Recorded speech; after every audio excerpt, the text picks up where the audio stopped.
Hello. I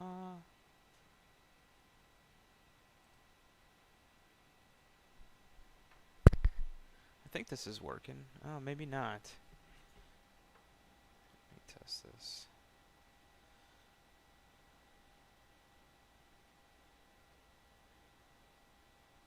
We'll be getting started soon if you can even hear me. Doing some testing and oh, you can hear me. Okay, so it is working. It just says audio input capture 4.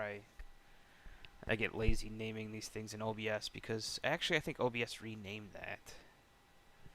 Because I don't think it was that last time. Today I'm going to be talking about this chia mining. I can bring up, let's bring up the GitHub too.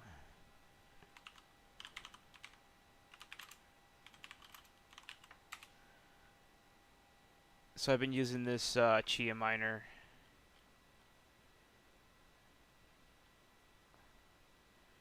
On and off for about 2 weeks now. And I have a bunch of previous videos about this. So I recommend you going to this channel, and if you click videos and click uploads and then click past live streams, you'll see these two that talk about chia. Of course, I probably say they're going to be short, and then this one's 2 hours 52 minutes. A lot of these are just rambling on about how to try to optimize this, but I think today's the last step of what I talked about in these last two videos that I'm going to do, and I can show you my current setup. And then because my goal here today is to get to maybe 40 to 50 plots a day, and I noticed a bunch of other problems now with a bigger machine. And we'll start soon too. This is at a new IP 254, which is a really strange IP to have this box at, but it is what it is.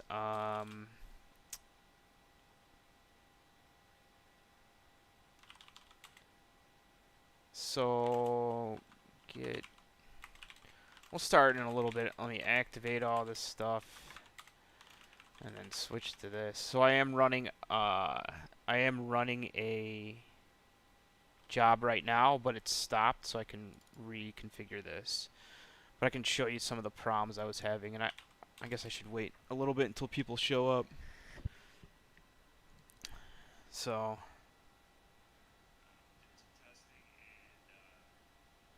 just mute the stream and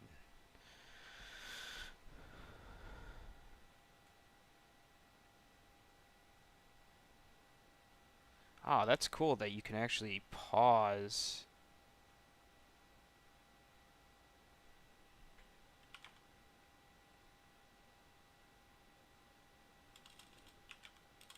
Like I'm trying to see.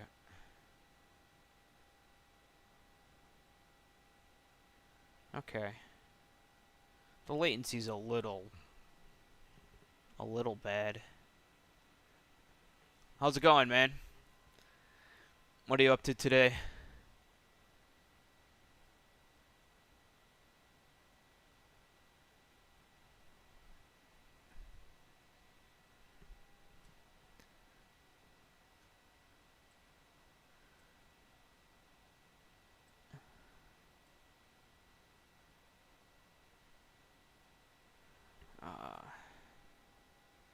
Yeah, I'll be getting started here in about 5-6 minutes or so. I'm just gonna kind of demo some mining configurations I've been doing for this Swar Chia Plot Manager, and then I'm gonna show this new script that I wrote. I haven't actually even tested it yet, but this will probably be the final Python script I use to manage this Chia Plot Manager. Because it's a really good program, but there is some stuff that I'm having problems with. I'm pretty sure they assume that, yeah, see, even here in the screenshot, the destination, they assume the destination is 2 different drives. And I can't I don't want two different drives. I just want to use one drive as the destination. So that's probably where my ideas for this change a little bit. So the code is basically just moving around some files, but it's great. I'm editing that on a different box. I'm just gonna copy it actually. I'm pretty sure I wrote it out and it's fine, but so yeah, this is kind of so here I'll show you the prom. I'm gonna wait a couple more minutes, but yeah, I'll show you my manager that's running here too. So you do Python. So everything in this chia miner and manager is all written in Python 2, which is Python also, not the version 2. So yeah, so you do Python manage view here, and let me shrink this a little bit.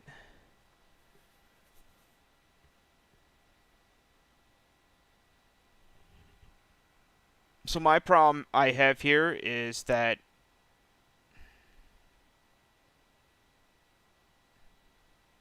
what actually happened to... Oh, it changed this already. Interesting. Uh-oh, this might break it actually. So this changed it to the destination and the temp directories are now the same. And this is like the future version I want. I'm not sure. So yeah, this might break it. But basically what I used to have was 5 drives here. So I have 1, 2, 3, 4, and these are usually just all temp ones that you're staging files on, and then I have a single giant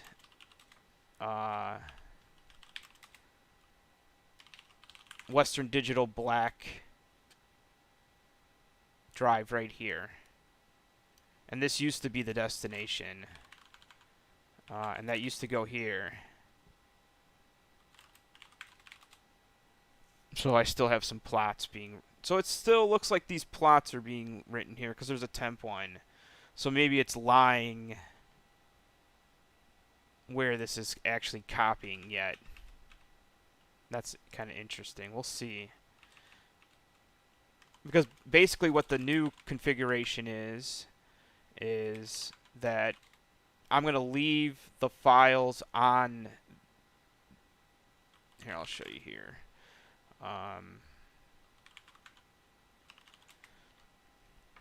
This is the new configuration here where the temp and destination are the same location. So basically it'll put the plot onto the NVMe drive. You can see I have plenty of space here. These are only like 50% used. And then this Python program, I'll walk through it.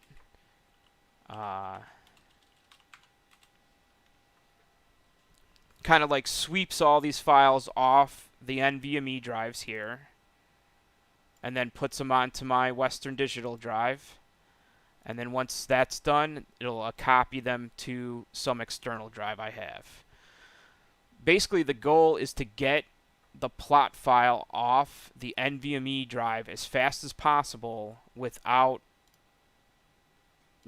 causing a whole lot of disk I/O. If you look here at this view here, a bunch of these jobs will finish at the exact same time, and no matter what I do, I can't stagger them correct enough. And in the example here, they just assumed you had multiple destination drives, and I don't have that luxury. Maybe, I guess I could always use my externals as destination drives, but I don't have that many either, so... And I like to actually, what I do even after this is usually, instead of like manually, I guess the drive itself, if it's an external drive like this with all these plots, usually I just SCP these to the machine that is running what they call the farmer.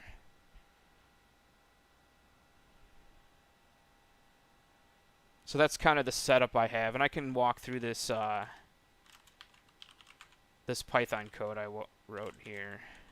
So I have two versions of this. In the first version, where I ran this a bunch, and this works good too if you only have, I would say, like 1 to 2 NVMe drives and then 1 destination drive. So I kind of will just step through this code too that I wrote in the last video really quick. This does a little bit different. This actually checks if the plotter, what percentage the plotter is at here, and you can set some thresholds here. So you can say, if the plotter's 93% idle, let's start doing stuff here. And basically this does very similar stuff to the actual code that I'm going to show you in a minute. Basically it's just copying files around. This is the where it's actually copying it. I use this, I don't know actually how to pronounce this word here. It's shutil or shuntil, I don't know. And then you can see here I use the os.remove to remove these. So I'm using all these Python libraries here. And this seems to work really well. You can see here that like I check to see if the file's big enough to copy. Just pretty basic stuff. Here I do a check if the file size doesn't change over time, just to assume that the file isn't being written to anymore. So that's kind of like a very crude check.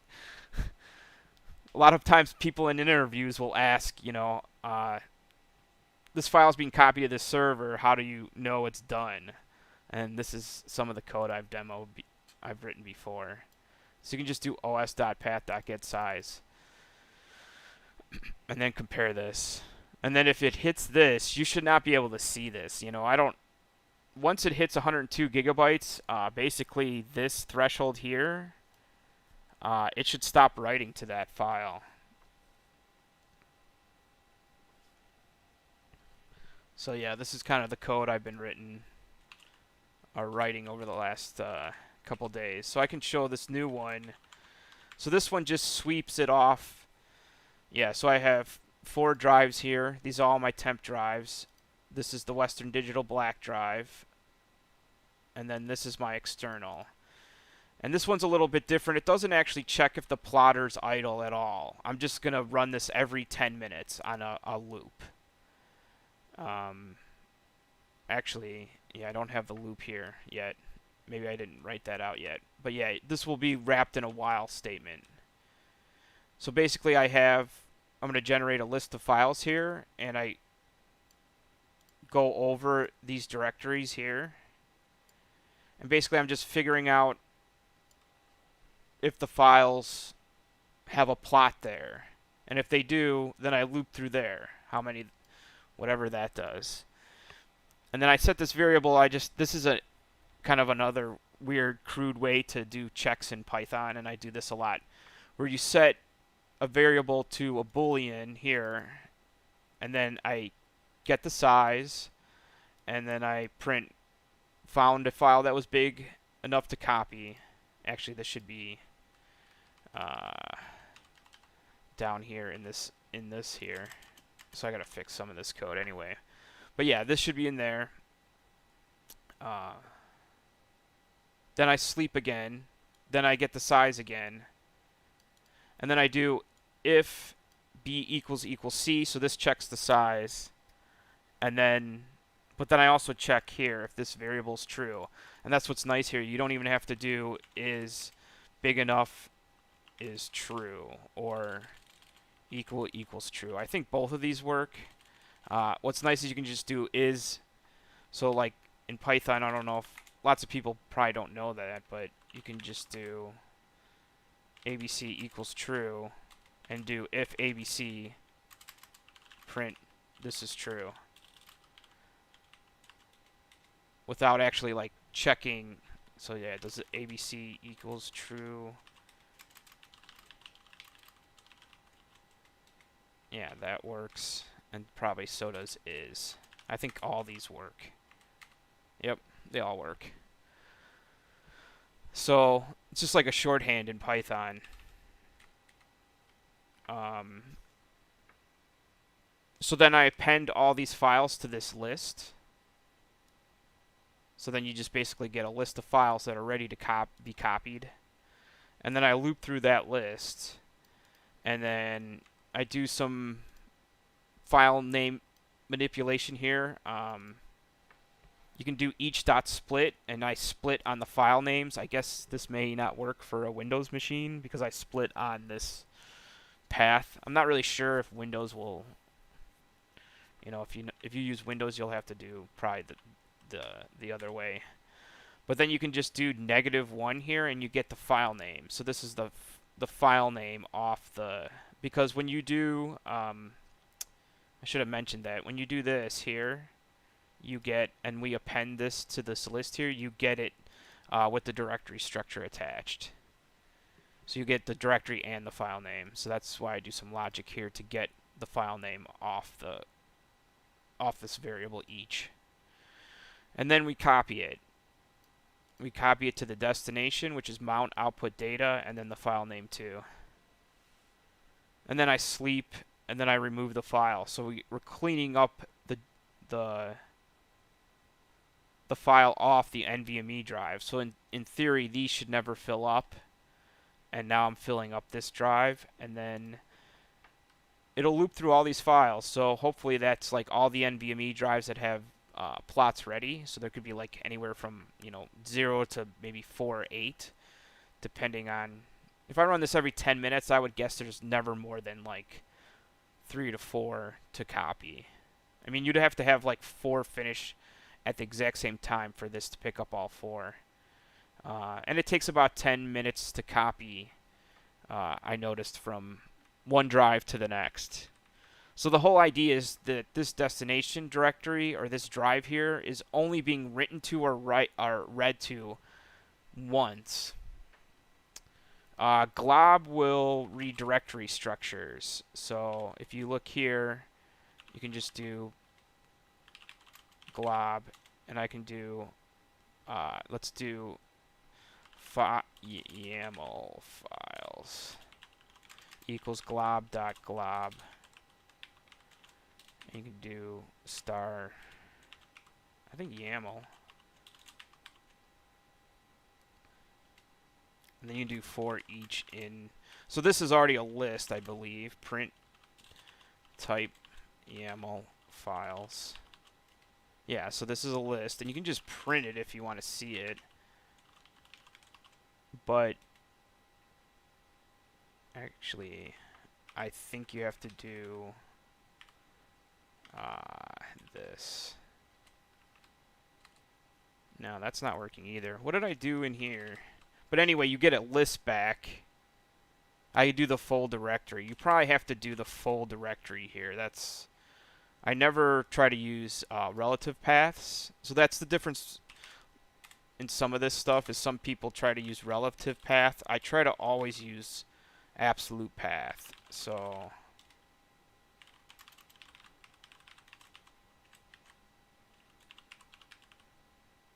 and maybe I was just typing this wrong. Oh, because maybe I was just, yeah, maybe it's YAML. I bet you this works with relative paths too. Let's try this. I was typing YMAL instead of YMAL. Yeah. So this got 1. Why did it only get 1? Oh, because the other ones have different file extensions here. But yeah, you can just do star here too.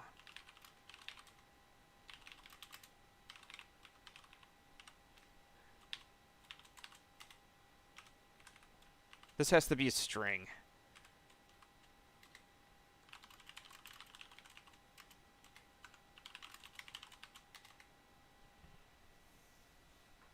So that really, really useful library in Python. Like, I'm not sure what, I'm sure other programming languages have access to file system directory stuff, but glob is like one of my favorite things to use. It's so useful. There's some other, and there's a lot of weird stuff too you can pass to glob if you look on the documentation.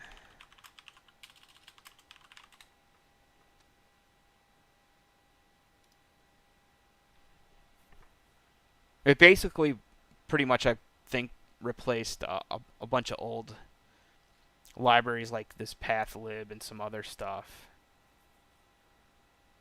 The other thing it does is it can return iterators too. Basically, an iterator is a way to not return. You don't get basically, so like imagine you have a giant list. Like you can see here, if you do print length of files, you get 24. But if you get an iterator, it will only basically return one at a time. So you don't get this giant list that gets tried to read into memory. So you can do other stuff that's even more fancy. So if you had stuff if you had stuff with like thousands or millions of files, you would want to use this iterator and it would work really well. Because you're basically not returning the entire list at once. You're only basically returning one at a time. And that's kind of a lot. It's hard to kind of comprehend. And I have probably even not a great explanation of it either. But uh, that's my understanding of what iterators are. Yeah, they call it a stream of data. Okay, that's what I should call it. Instead of returning the whole list, basically.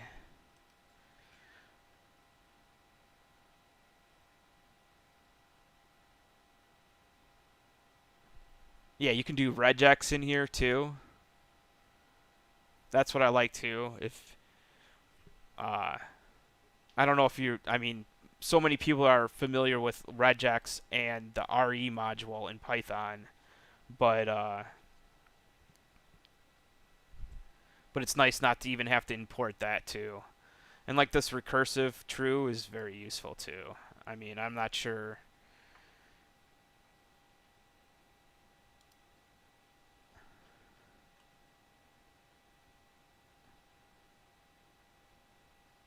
This is really nice too. I usually work in Linux though, and I don't use ever special characters or weird stuff like not. I try not to even use spaces, but I'm sure you run into this stuff all the time. And you can see this is only new in version 3.4. And I wonder how like it's amazing that like we just get new versions of stuff like that. But yeah, that's what glob does. Yeah, I'm pretty sure everyone used this pathlib before, and this was kind of like I think this pathlib has lots of quirks with it. I haven't used this pretty much ever. Once I found glob, I was like, man, this is amazing.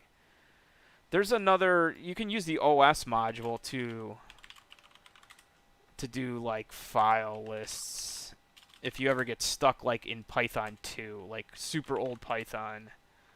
I'm sure OS, like, yeah, there's OS list here.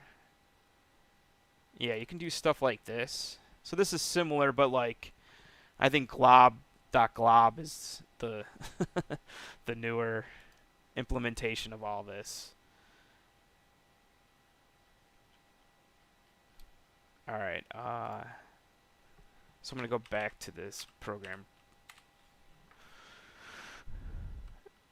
You know, I'm basically just copying now to the new destination. Then I'm looping through the plots on the destination location even here again, and then I'm copying them to the external drive. And then I'm gonna sleep for like about 10 minutes, but right now I just put 5 seconds here until I'm ready to test this. In fact, I shouldn't be editing. Well, this is the third version. I mean, I guess I could, yeah, write this in here. So let's wrap this in a while loop too.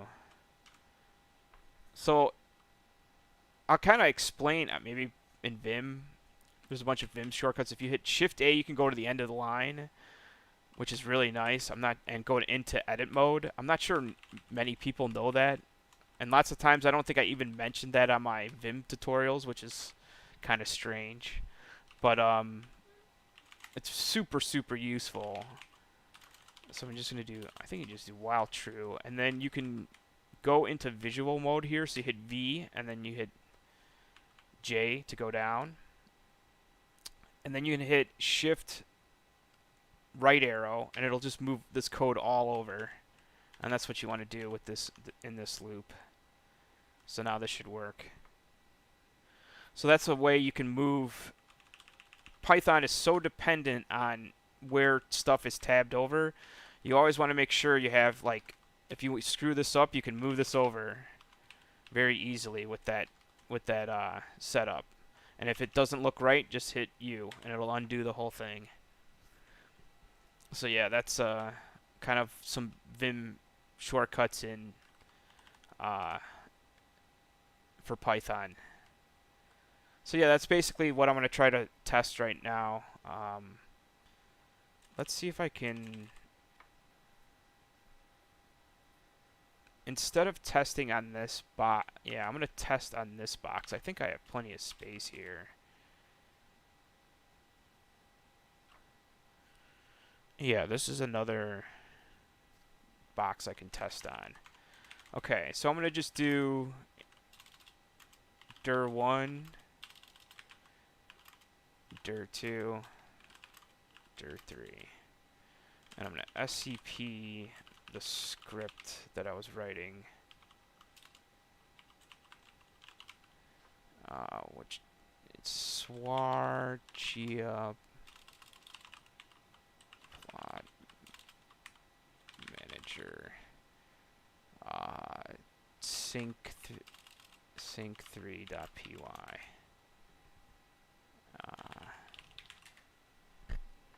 Okay, so we're gonna edit this and test this here. Does this not have syntax on? So if you load a file and it doesn't have the syntax, you can hit Shift : to go into this mode. I forget what it's called. Command mode, I think it's called. And do syn on.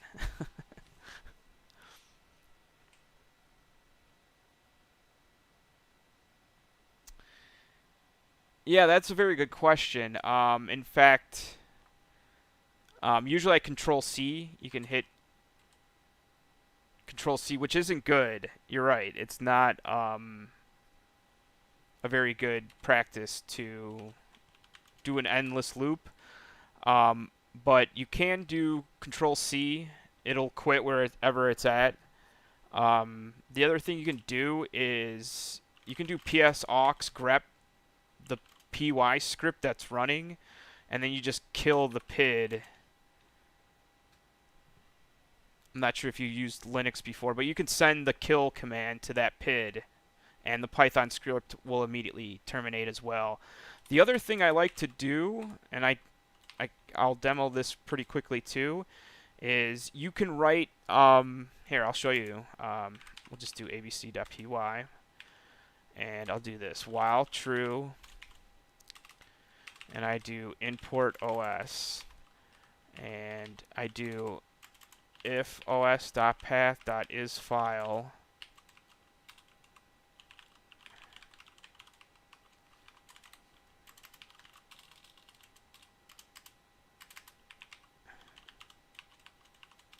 you can do os. I think it's sys.exit actually, and you want to import sys. So this is another thing I do.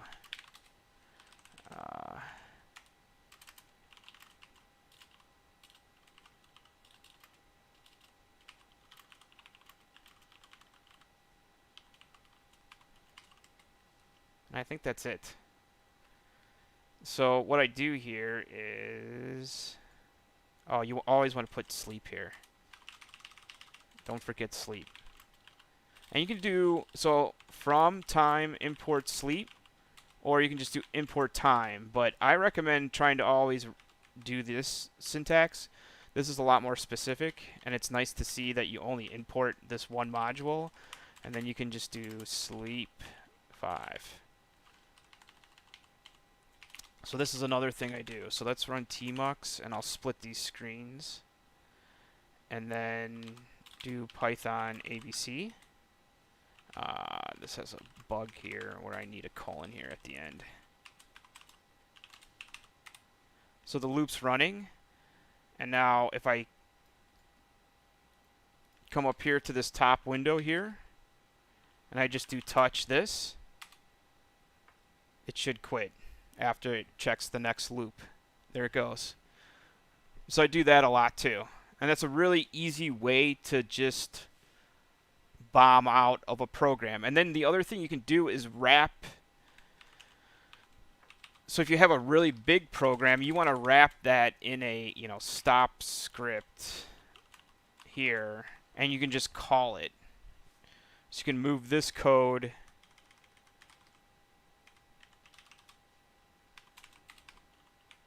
here. 2, 3, 4, 1, 2, 3, 4, and then just call it wherever you need it.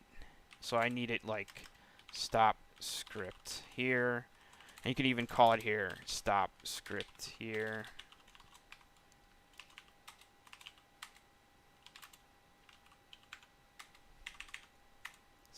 See if that works. And now it'll, if you notice on the other time, it kind of hung because it was in the sleep mode. Now it'll check it more than once, and it'll immediately quit wherever it can find it.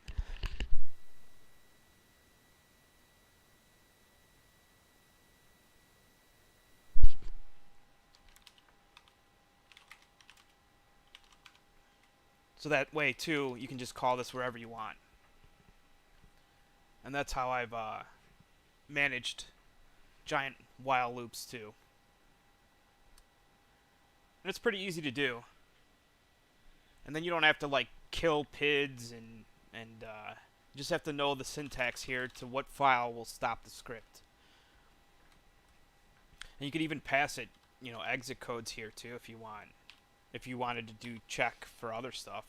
So yeah, you can even do you could actually do logic here where, this gets into more advanced programming, but like if there's a reason the script is stopping in different states, you could actually say like, let's stop on different files, and let's return 1 here if let's say the database connection failed, or some way to report back some other case of problems that cascade down or up, that may be using this script. So that's another thing I've seen here, is this exit. You can just pass the exit code here. So yeah, that's another way to manage that. Alright, I'm going to go back to... Was I just editing this here? No. Okay. So I'm going to test this program.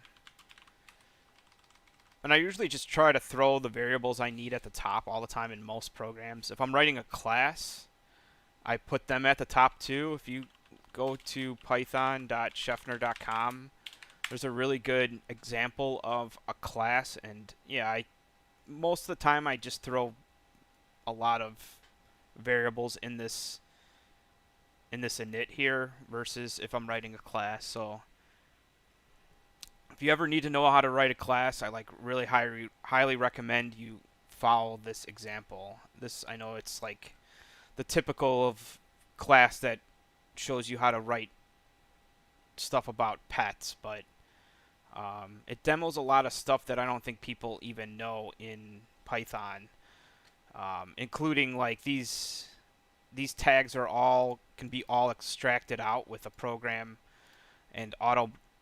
Lots of times companies will ask for documentation, and this stuff will all be pulled out into a document without revealing the code, and it looks really cool too. I did a whole video on this. Actually, if you go to here and go to videos and go to Sphinx. Yeah, right here. It was 5 years ago at this point. I already did this. I had to put warnings at the top of most of these videos because they're so old. A lot of them were just Python 2. But a lot of them still apply. I mean, this Sphinx documentation's awesome. If you need to... Lots of people will ask, let me see your code, and you're like, no, I won't give you the code, but I'll give you documentation. And then they can kind of they can look through this stuff and see what you're passing to each variable. You know, as you can see here, even though I call this a string, it's not even hard-coded to a string. So Python has no... Python doesn't have a concept of type, like, shouldn't say that. Python has, is a dynamic language. So you can do a string here, and then you can just assign it an int here, and these both work fine. In other languages, that would just immediately error out.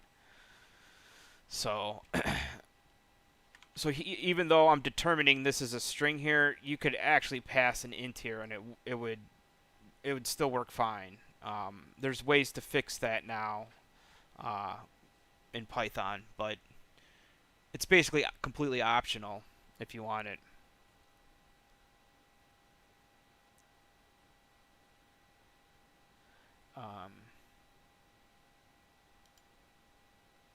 So yeah, my goal is basically to have a single destination drive and just pull the files off that drive when the file's ready. So I'm going to edit this program, and I just throw all my variables at the top here, and then what I do is I just copy these and paste, and then I comment out these, because these are the ones for the real machine, and then I can edit these. And this one's going to be home YouTube. What did I make this? Home YouTube documents. Yeah, dir123.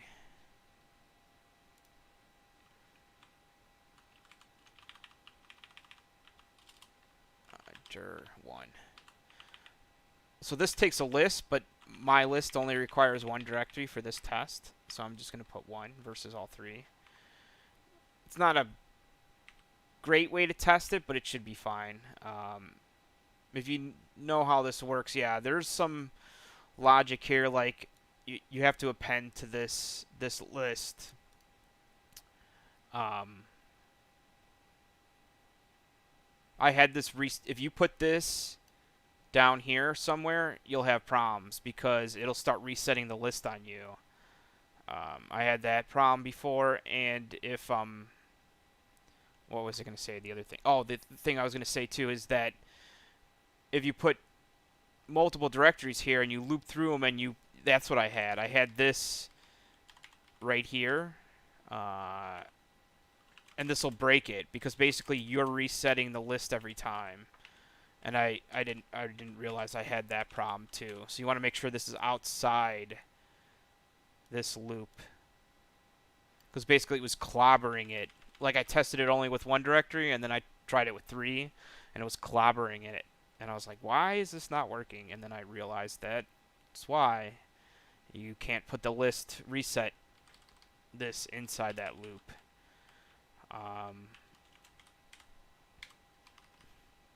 Then these are both strings, and this is just going to be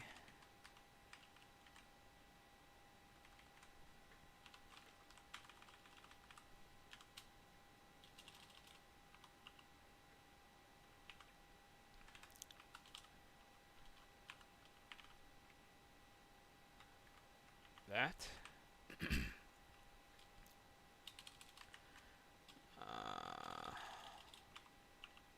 Whoops.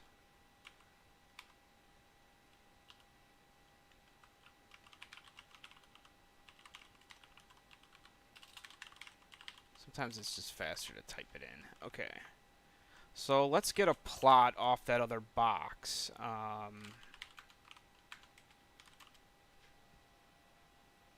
This box, yeah. Output data, I'm sure. Well, this one's processing it. Let's get it off the external so I don't break anything. And let's make sure it's the right size. As you can see, these are all 102 except the one it's copying right here, so I want to make sure I don't copy that one. So these are all the plots I've been trying to generate with this machine. So we're going to do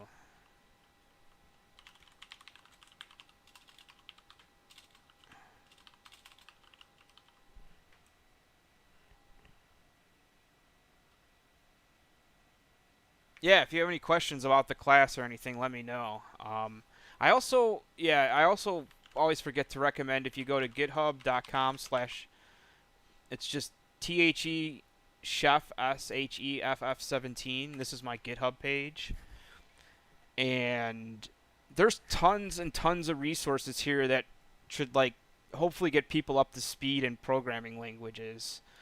If you click this Python example, I'm not sure these still work, but let me see if these work. I hope this works still. I'm always afraid that these third-party services eventually just don't work anymore. So you wait for this thing to spin, and hopefully it'll... Basically, this is starting a Docker container, if you know what Docker is.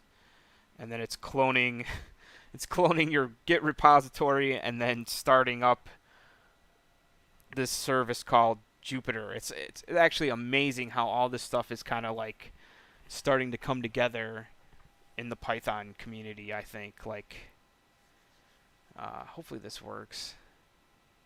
But anyway, I'll go back to this GitHub page for a second. And these all... you can download this repo here, and these are all in these... These are all interactive Python notebooks here. So this finally loaded over here if you click here, and now you can click these into this cell. And I try to just like walk you through starting Python from the very beginning. Like all this does is just print hello world. And you can run it up here. So this just ran by hitting, and you don't need any resources. This is all remote. So yeah, you can click any one of these and it'll launch the entire notebook. And then I kind of talk about how you can run it locally on your computer here if you want to learn about Python in general. Yeah, here's how to run the Juniper notebook locally on your own machine. So if you're not familiar with Juniper notebooks too, they're super, super powerful. This is like a remote machine. And you can just do like print hello world. Just like I was coding that chia stuff. I mean, I can do import all this stuff here. Glob.glob. Let's do abc equals glob.glob. Let's see what's on this box. Which is funny because this is a remote box.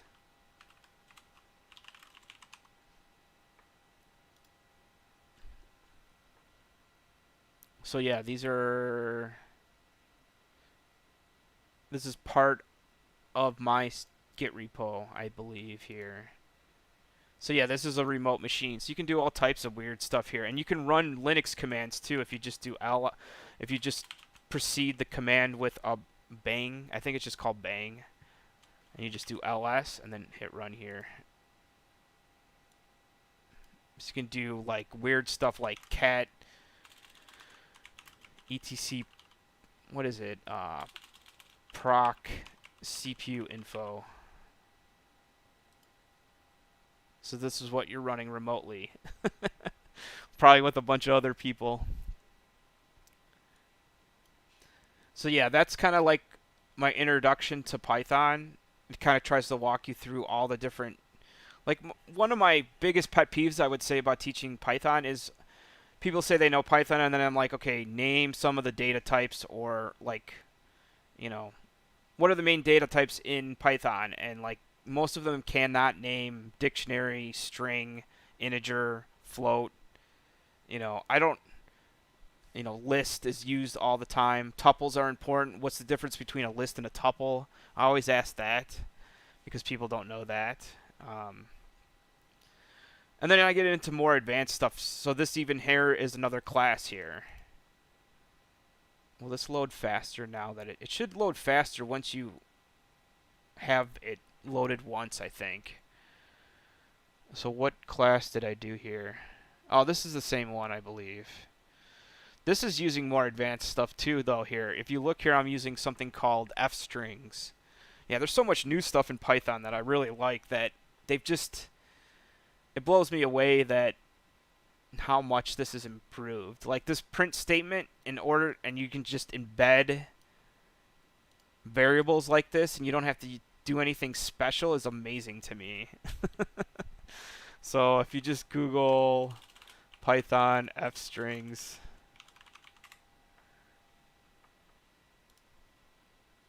it's kind of a weird. This is a great article too. Uh, yeah, the old way of doing it was like this. God, I can never remember the syntax. I just and there's sometimes you have to use format, and I just yeah, why formatting isn't great here. Yeah, string.format. People used to use this. Yeah, this is a great article too. If you ever have a chance, check out this realpython.com site too. This site will teach you so much Python so fast. And then I have some other programming languages too. I'm not tied specifically to Python. I like to. The reason I use Python though is I feel like I can program the fastest in it. The other languages I feel like I really struggle at, and I think that's only because I don't use it that often. If I did, like, say, Golang professionally every single day, I think I would be able to be just as fast in this language. But here's another tutorial for Golang, and you can come down here and click this playground, and it will run all the code you see here. So, like right here, playground button. Just open up this link, and this has the code right here, and you can just click run, and it'll run all the code that I wrote there. So it's another great, I think the barrier to entry to programming is like 0 if you really want to learn it at this point. It's kind of amazing, like the remote tools you can have. Like the fact that I can just write Golang code in this browser and click run and test it, and this is sleeping just like it would in a Python. They use time here versus, it's actually pretty similar, time.sleep, but this is in microseconds, and you would have to know that. So you see this, that I do this in, I think this is in microseconds. This has changed a little bit. There's actually a better playground, though. If you go playgrounds. I think it's this one. Yeah, this one is like...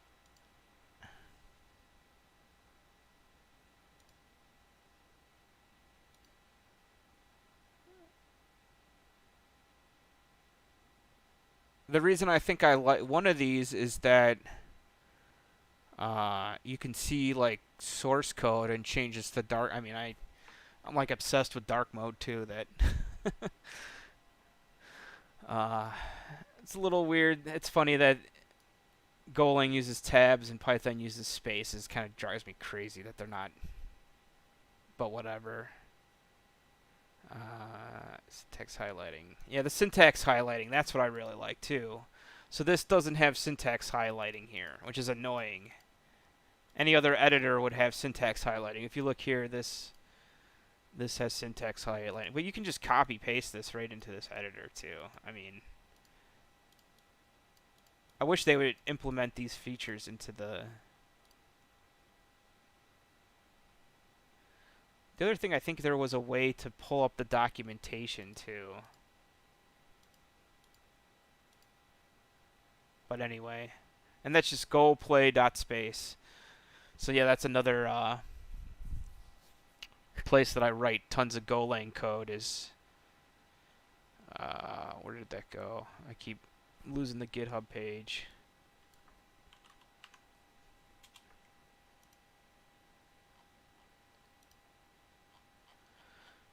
So yeah, like all these talk about the different types of... And I kind of... My Golang knowledge is not great. I know enough to be dangerous, I would say. But this stuff down here is where I get like very... I always have to look at the documentation to like, how do I write a struct? And so if you're familiar with Golang, it does not have classes. Instead, they use structs and stuff like this. So you can make a type, and this animal type can take an integer and a string.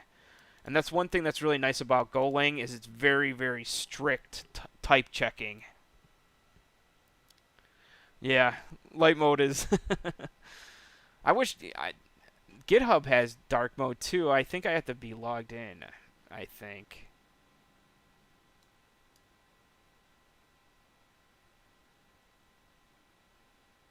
But yeah, there's a bunch of things on GitHub that they were supposed to release too that they are missing out on.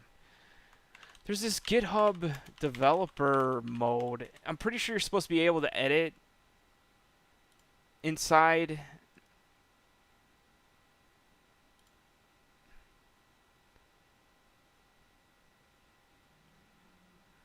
Like, you can edit some stuff in GitHub here, like, really crude. Like, I can click this file and click edit.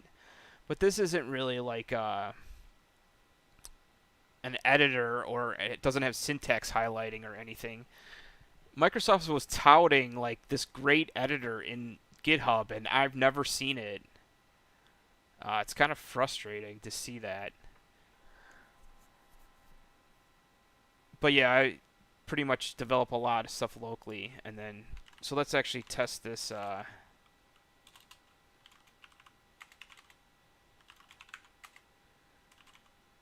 Let's test this.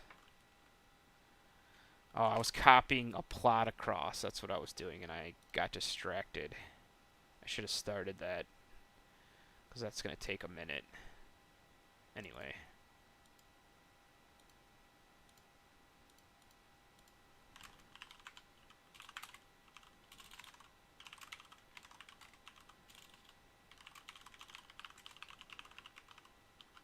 254 colon mount external 1, I think.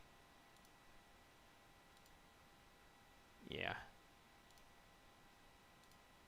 And many people don't know this about SCP, but you can just do a dot here, and it assumes the directory you're in.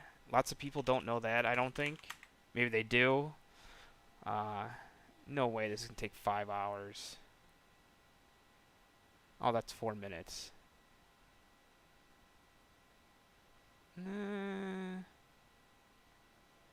That's going pretty slow. This network... I might be am I copying to that drive still? This is the problem, is these drives are so slow when you have disk I/O on them. I'm probably still copying. Yeah, there's no way to check without switching to that machine. That's the other thing I really highly recommend is, instead of just doing print statements like I keep doing, is look at this Python examples and look at this logging module here. Logging. Because I am lazy, and you should add logging and not print statements. And I do some really advanced stuff here. Like, here you can... Actually, I think my buddy even helped me write this. Or you can find this on GitHub, too, or on Stack Overflow. Basically, this is smart enough to detect the file name that's calling it. It's actually really nice to have, because then you can immediately start logging to that file. And if you call it directly, it'll just say console.log instead of... So I don't know if you've ever yeah, if you have classes that call other classes, you get that weird... you'll have problems. This will actually log... it's just smart enough to log... whoops, sorry, I kind of messed this up here. Wait, this just gets the file name. Yeah, there's some other stuff I've had to do in the past where if you call a class from a class and it has logging, it's kind of hard to read. And maybe that's it here. Maybe this is doing that. Because it does get... maybe not. I forget how this works. But anyway, I would highly recommend...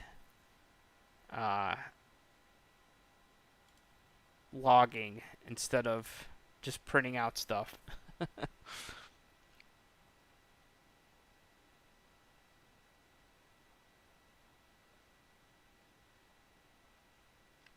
Yeah, I think what was happening is my pet peeve was like we had logging inside of other classes that were calling other classes, and it was like it wasn't returning the actual like methods or the actual classes that we were calling named correctly. It was saying like the class above it that we were calling, and there's just ways to fix that too. Uh, Maybe I do it in the class here. No, I don't think I do. Oh, here's a really advanced, not advanced, but there's something new in Python 3.7, so you got to have Python 3.7 and above. And they're called data classes.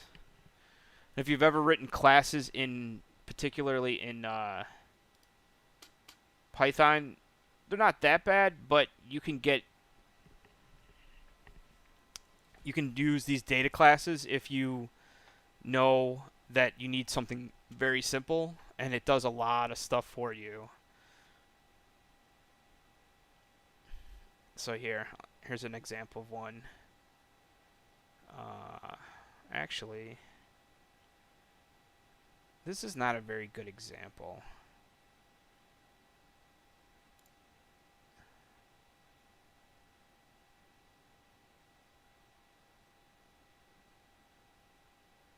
So you can see there's no...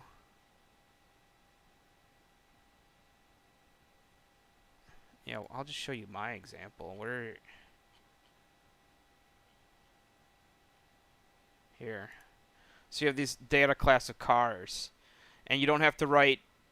So you automatically get this init is done for you automatically here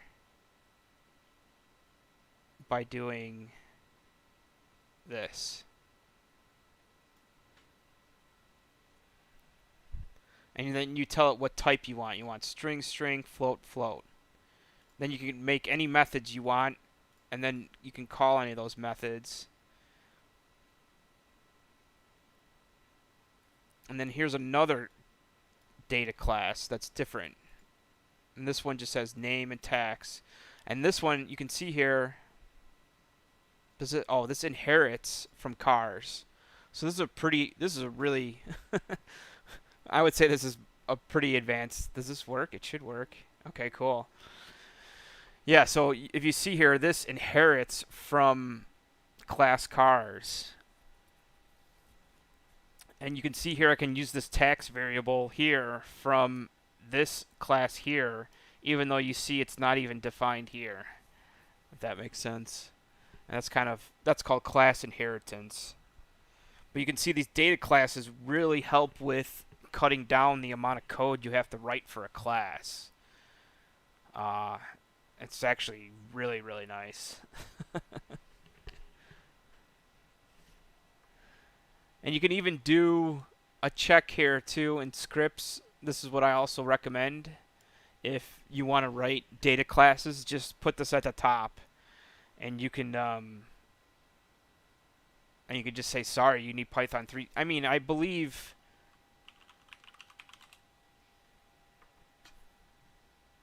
it's nice that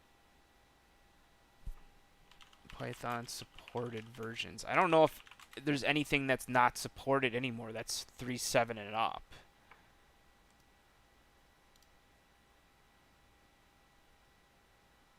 Yeah, I'm pretty sure it's only 3.7 and up at this point. So you basically would have to have data classes available, which is nice.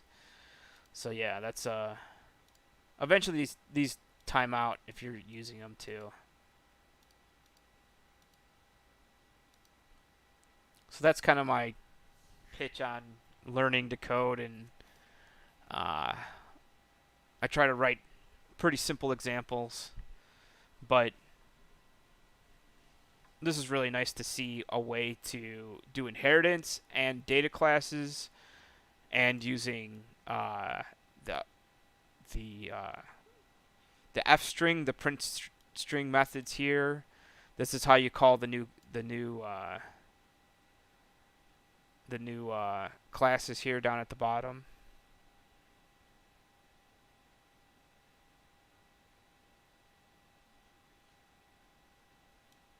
Yeah, this is a really important statement here too. I would say Python classes can become very complicated. Try to keep the structures as simple as possible. Complexity in code causes tech debt, and that can't be more from. I mean, that's like spot on. And that's why I think Golang doesn't have classes. They don't want this inheritance mess.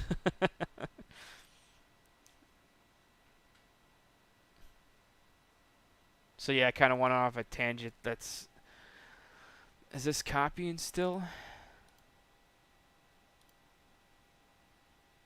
This really says 6 hours.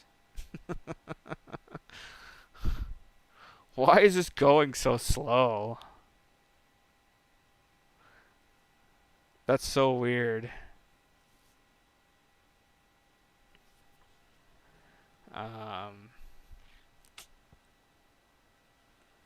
I'm gonna check something real quick on this other machine. See, it's probably still writing to this drive, maybe. And it's causing. Oh yeah, it is. Oh man. So it's copying. Yeah, it's copying plots off of it onto that. Yeah.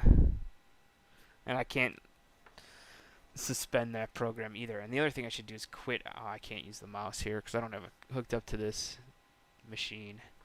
But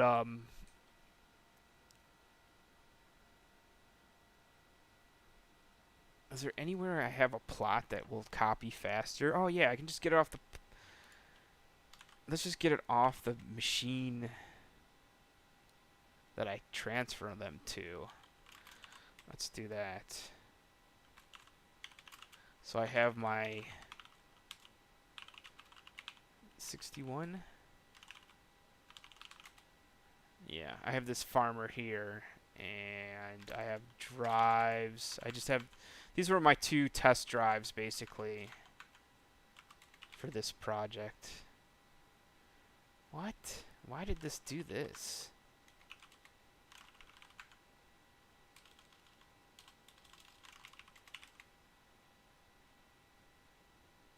What is this directory?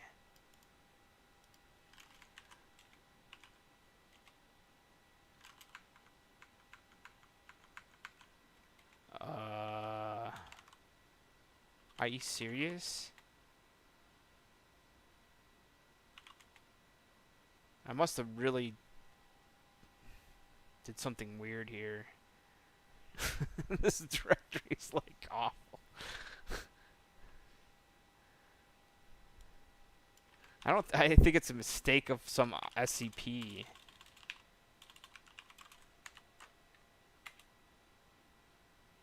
How's it not empty? Oh. There. Pass it. Since it had a space, pass it in quote marks. And I think that fixed it. It must have been like some weird SCP error I had. Is this fixed here? No, it still has this. I'm just gonna. Man.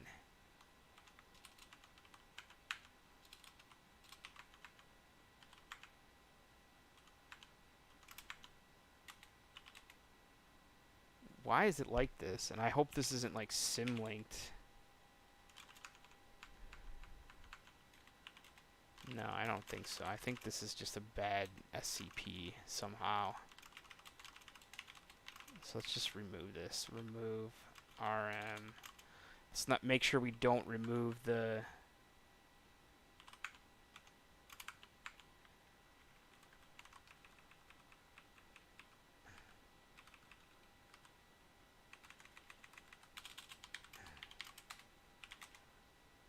plots where my good data is. That other drive doesn't have that, right? I have 2 drives. It's weird that I... Oh my god, there's something here too. Weird.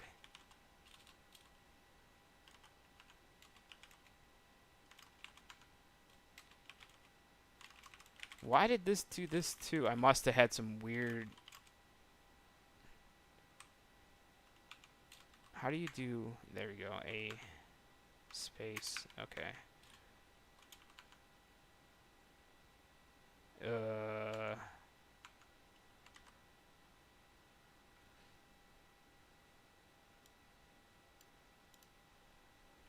Man.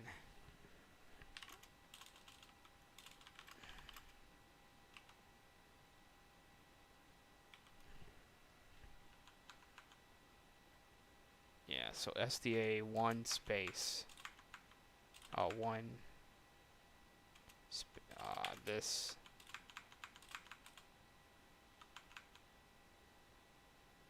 And then backspace space. Oh, yeah, that. It just takes away the quote. Okay, fine. Whew. Yeah, I don't want to remove this drive. So yeah, there must have been some bad SCP commands I ran there, which is not good. Okay, let's copy one of these plots. Hopefully this takes about 10 minutes.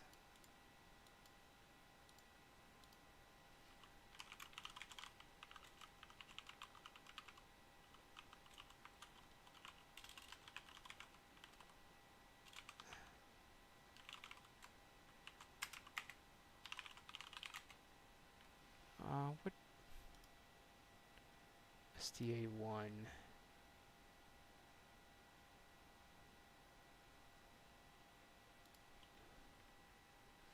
Oh, oh, drives is in capitalized. Drives is lowercase.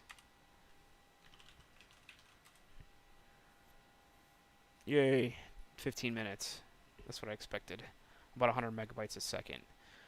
You can see how bad that other drive should be at 100 megabytes a second too, but it's not because it's writing to it at the same time, and that's the problem I'm having with all these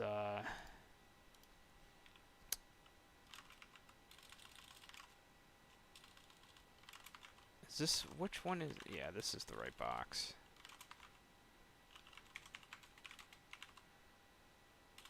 This is what I'm having problems with this. Luckily it's not writing to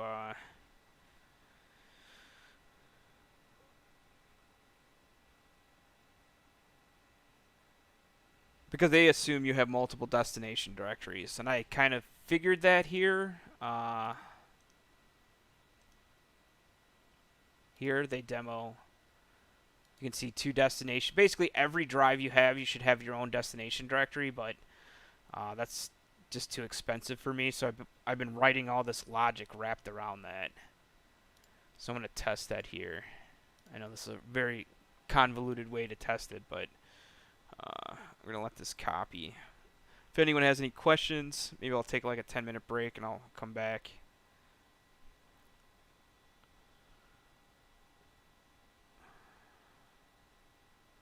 Probably been streaming for about an hour. Yeah, it's been an hour and 13 minutes.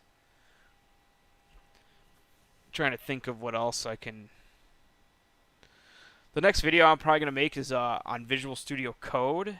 There's a really good, I'll kind of just allude to that, is VS Code Docker setup.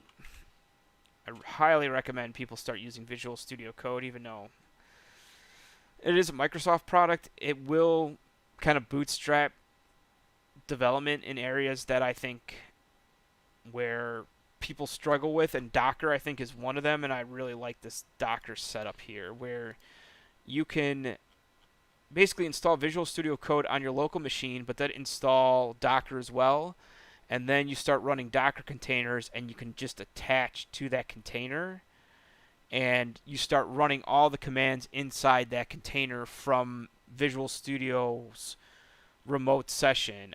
There's a diagram here, but not on this site. It's on here.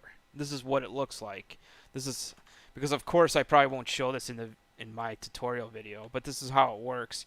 You basically have Visual Studio Code here, and then you have the container here, and it runs a Visual Studio Code server, and then you turn this container into a super fast development environment that's a container, and you just connect to it. You have just as fast speed as you would locally running VS Code, but you're actually doing commands inside the container, and it's all Linux, and it's I hate to say this, if you're a Windows developer and you I don't pay for software. I always just use Linux, and Docker will bootstrap Windows machines into Linux development environments in seconds. So that's what I really recommend doing, and getting away from paying Microsoft a lot of money for their stuff unless you specifically need it and it's a company based. I don't know. My take on it is, if it's not free, I'm not using it. So this is all free here. Um, that's my other take on it too. Like, yeah, if you have to pay a dime, I won't use it. I hope to never show anything that's paid on this channel is my goal. And you can see here too, I'm running like Debian Linux. This is all free. All this Chia stuff I'm demoing is free. All the Python stuff I've demoed is free. Um, so yeah, I think we're gonna take like a 10-minute break. So let's say 11:55 a.m. Central. And because yeah, this says 11 minutes to copy. Let's not close this window out on accident.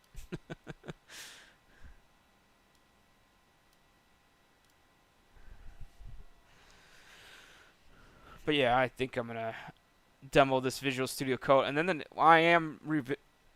the next couple videos are DaVinci Resolve videos, though.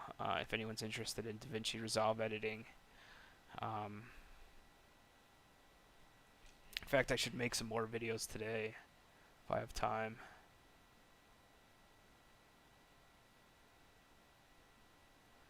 The other thing I wanted to look at was, I know this sounds crazy, but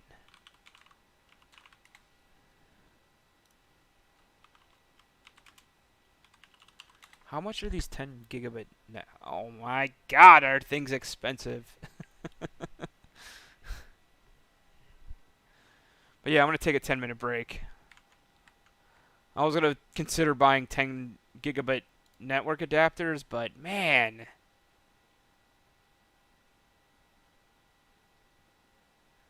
Does Netgear make...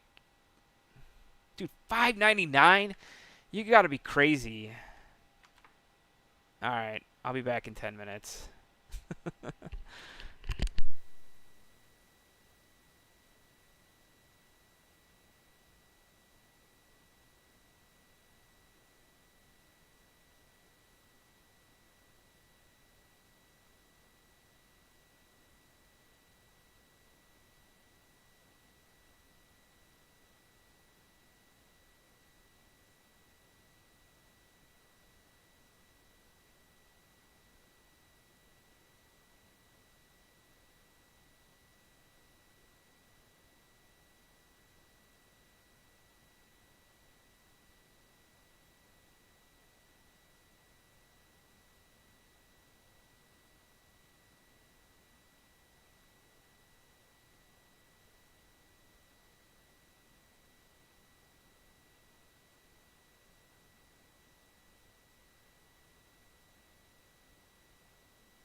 Alright, we got about 3 minutes left on this plot. And then I'm going to copy this around a couple times, and actually I can demo. Let's do this.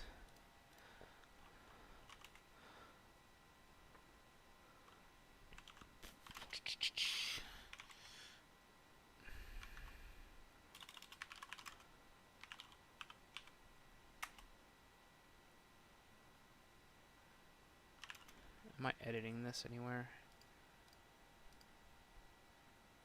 I'm going to quit out of some of these.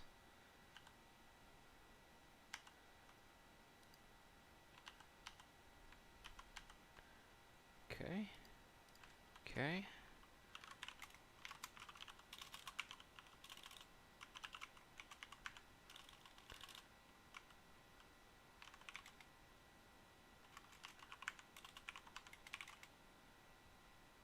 It's just about done. Hopefully I can copy this fast. We'll see.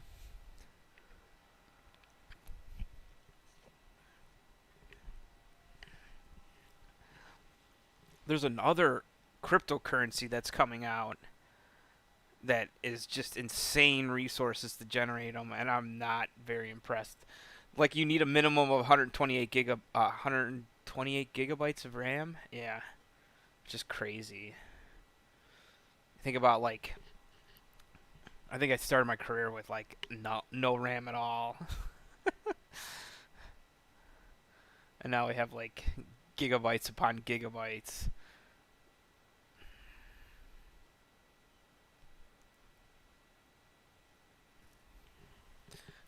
So yeah, if anyone has any questions, I'm not sure if there's anyone here, but or just kind of hanging out today and doing some testing with this chia stuff. Basically waiting for my primary machine that's doing all the plotting to finish a bunch of other jobs.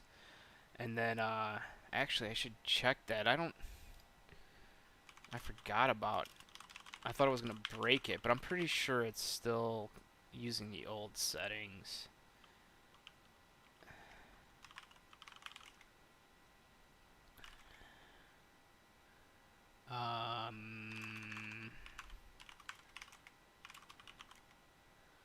Oh no, is this using...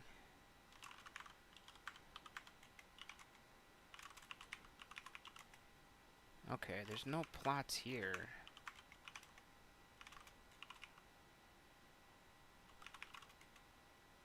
Oh, it is doing it already.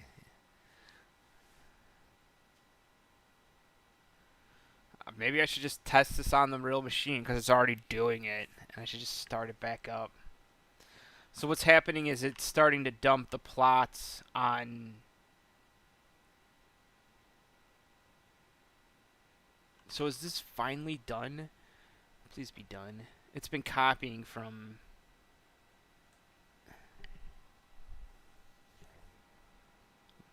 Okay. It's done. I need to kill this script.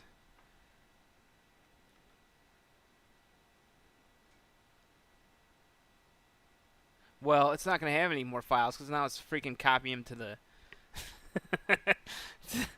to the directories. Crap, man.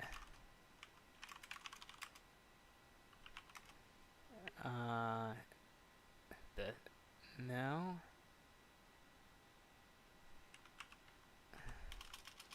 PS aux grep python. Actually sync. Yeah, this right here. Kill this. Is this the PID? I think this is the PID. So you just do kill. Yep, and now it's gone. And now if I go back to the other screen, because like I don't have a, I know this is kind of weird, but I don't have a keyboard and mouse hooked up to that machine right now. Okay, yep, it terminated. Sweet.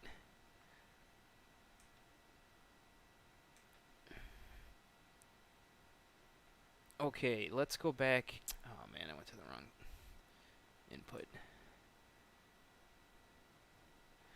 Let's use it.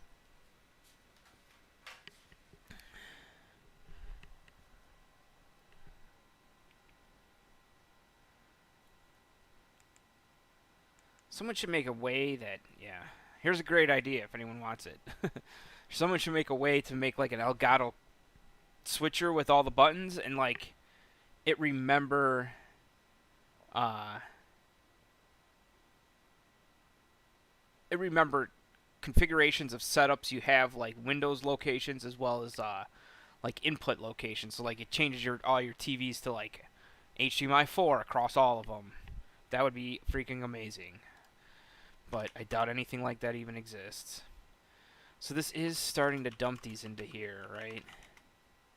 Yeah, has it put it into temp?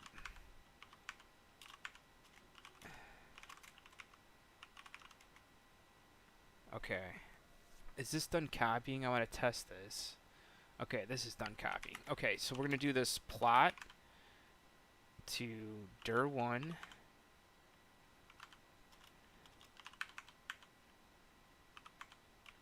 And we're going to just do a.plot. And we're going to start that again. I'm going to do cp. Whoops. dir1a b.plot. I'm going to wait for these to finish.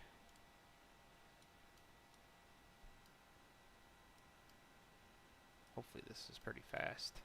This is a pretty fast drive. This is a Samsung 970 Evo, I believe.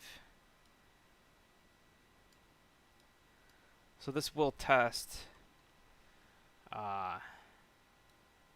this script in multiple directories by doing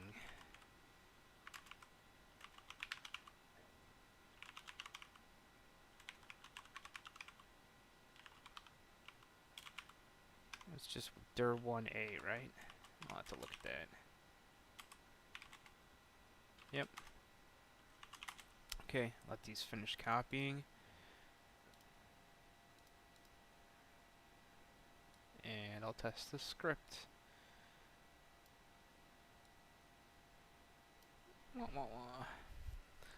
Anyone has any questions? I was looking at gigabit, multi-gigabit Ethernet here, and it is crazy expensive. Now I know why people just hook machines to other machines with like crossover cables. So how much is a 10 gigabit card?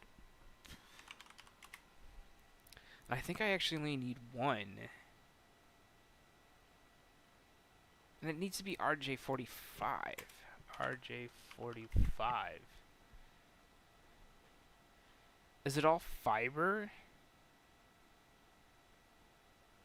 No. This is $189. Are you freaking crazy?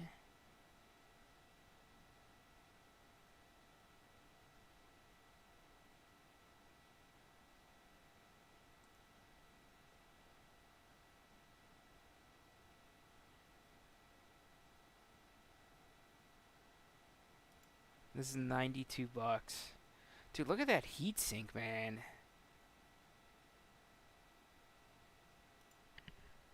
Wow. I didn't know this was so expensive. Why is gigabit so expensive still?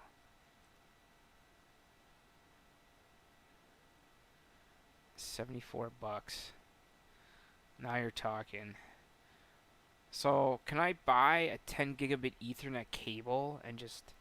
That's what I want to do, is just link my plotter to my farmer.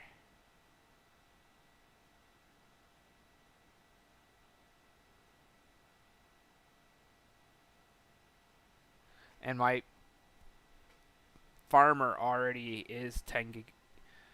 It's already 10 gigabit Ethernet. In fact, though, it doesn't have dual ports. Ugh.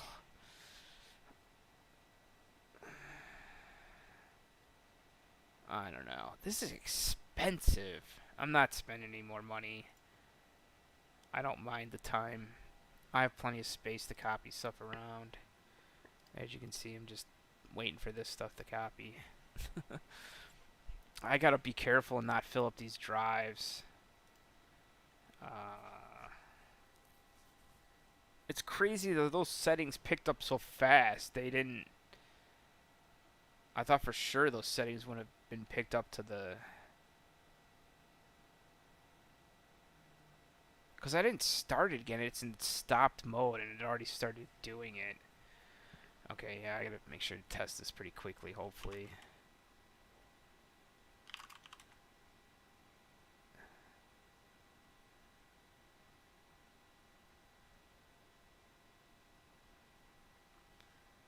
How much is copied here?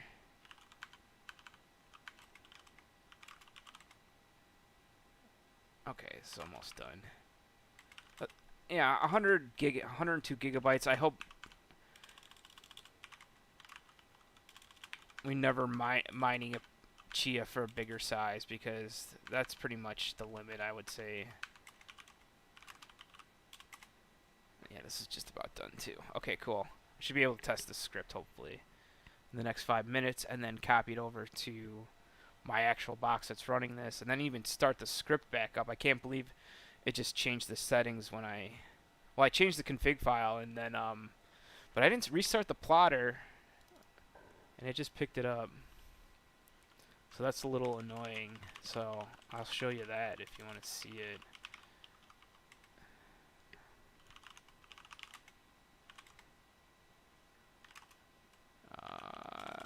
Get.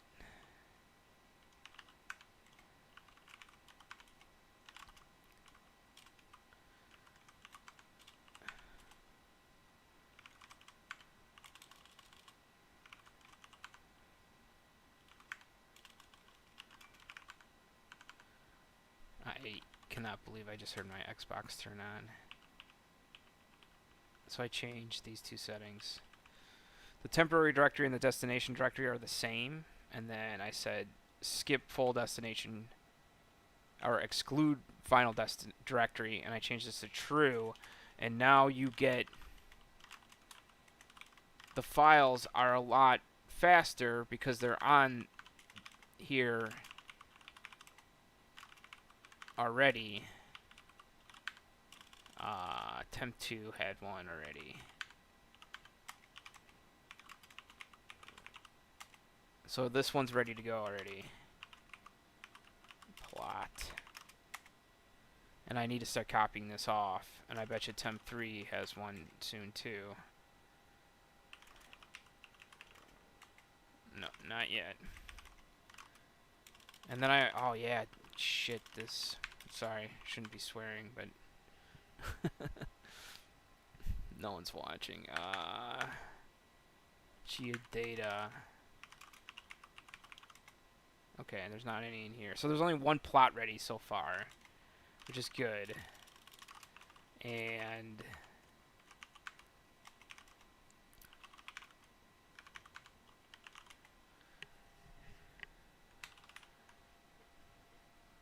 but no, it's doing one right now on the third drive. Yeah, see. So interesting. Is it copying it, or is it just?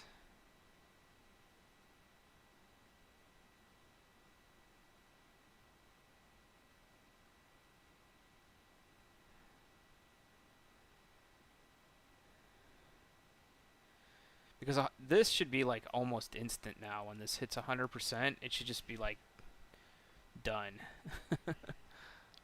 Alright, is this finished copying these test ones here? They should be. Okay, yeah, that's done. Where's that other window?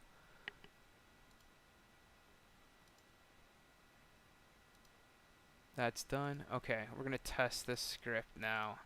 So the goal of the script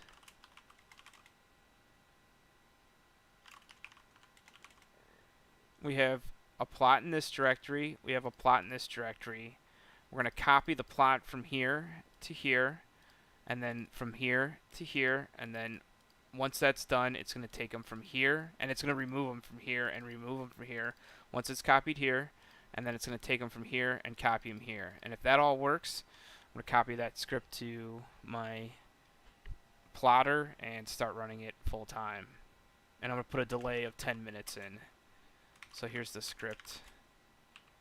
But right now it's only 5 minutes. It's going to do it. We'll see how it works. Probably error out right away because I screwed up some syntax, but we'll find out. Yep.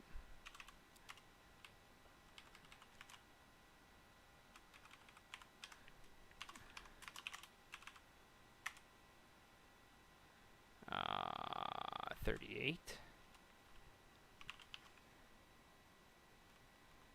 Yeah, this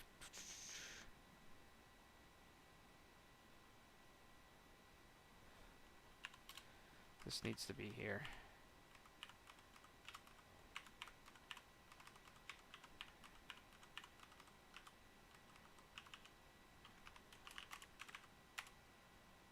Uh, 52. Expected file name. Oh, this is also not tabbed over right. In fact, is this...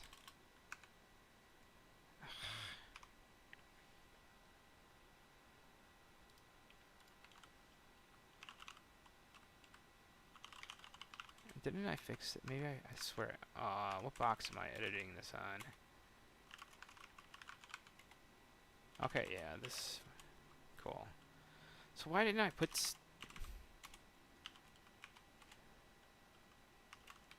I think you just do that, right? No.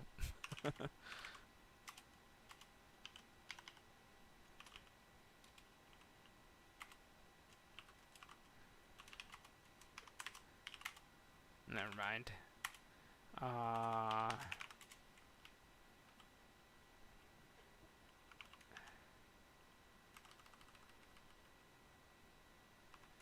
What was the last problem? I forget, I was screwing with that. Indentation error on line 51. Oh. Yeah, why is this? I was checking the... Yeah.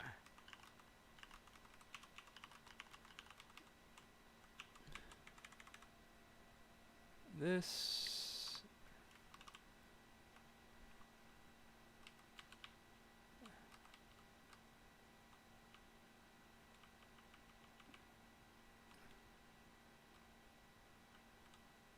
This is what's annoying about Python, is that all spacing matters. And I think this needs to be over. Nah, I think that's fine. Let's see.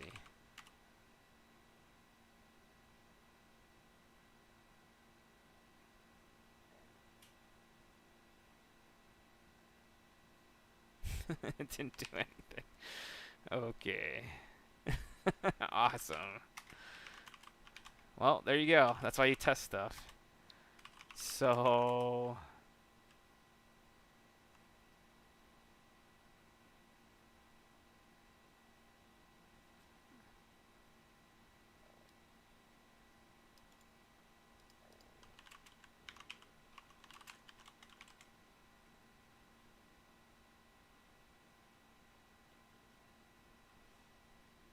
Maybe there's some bad logic here. What did it...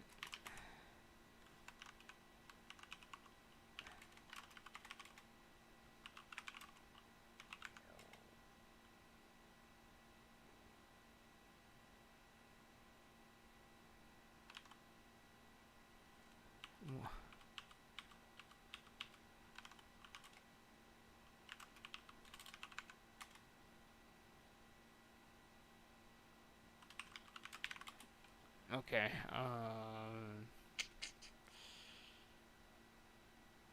it's... What I'm guessing is happening is it's not...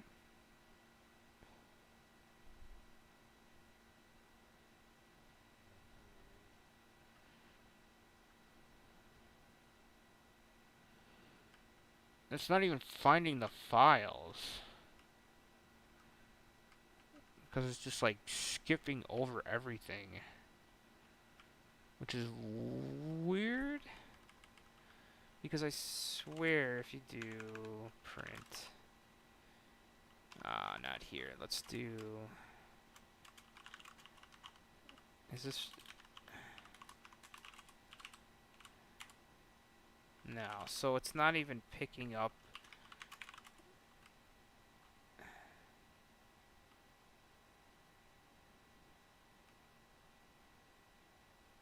Oh, I need star.plot here. Well, there you go. Always troubleshoot your code. I'm pretty sure this will fix it. Here goes nothing. Okay. So far, so good. I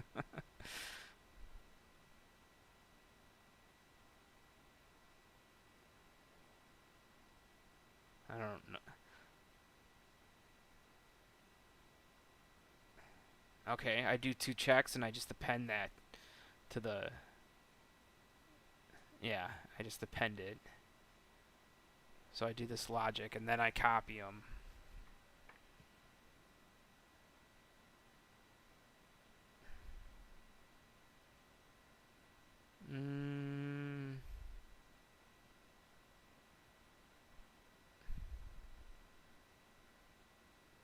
Yeah, starting copy logic failed.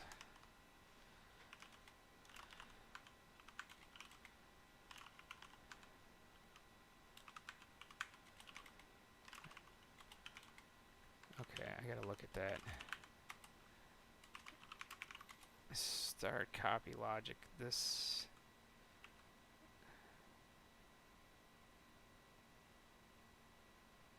Oh, I didn't edit.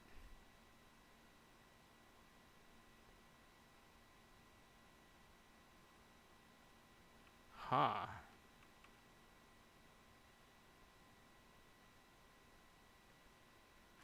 Why? Oh.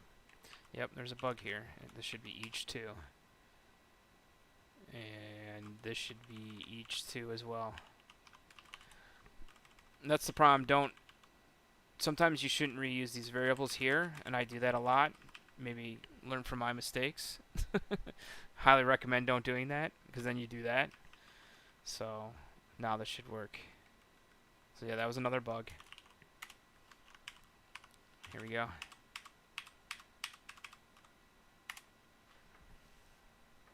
I can also fix that period.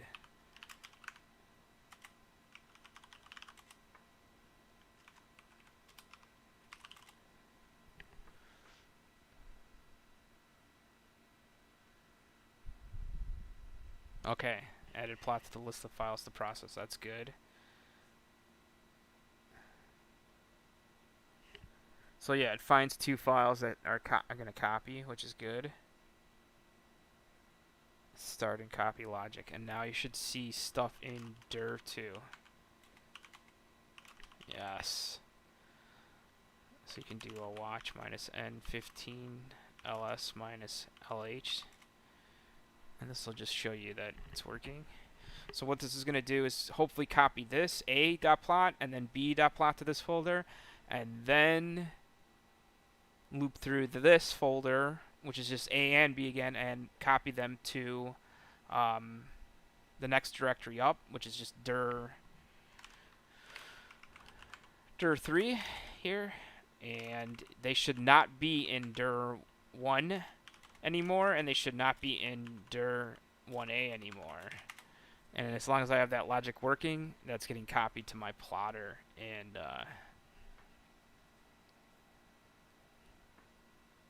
should be good to go. And I'm going to probably run this every 10 minutes or so, forever. And I'm just going to fill up external drives. And the other thing I'm just going to do is just, there's going to be a 10-minute sleep after each copy. So I'm just going to basically run this every 10 minutes. So it just basically continuously sweeps these files off those drives. And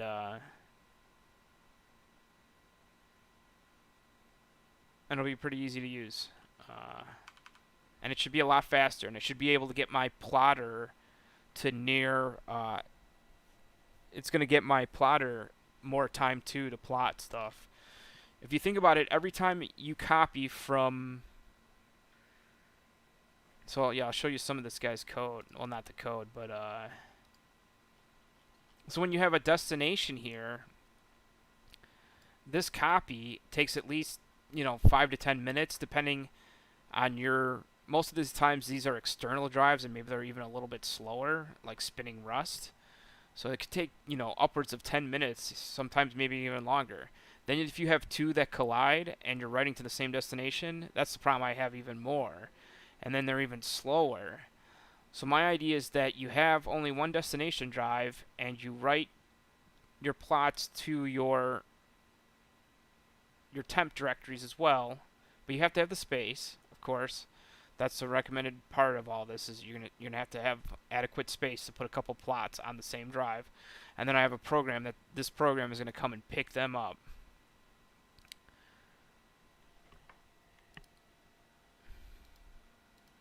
And it can accept any number of directories here. So we have dir1 and dir1a that have plots in them. They're going to copy to dir2, which is going to be my Western Digital drive, which is pretty fast. This is the other thing that I'm going to be really happy about is that there's no in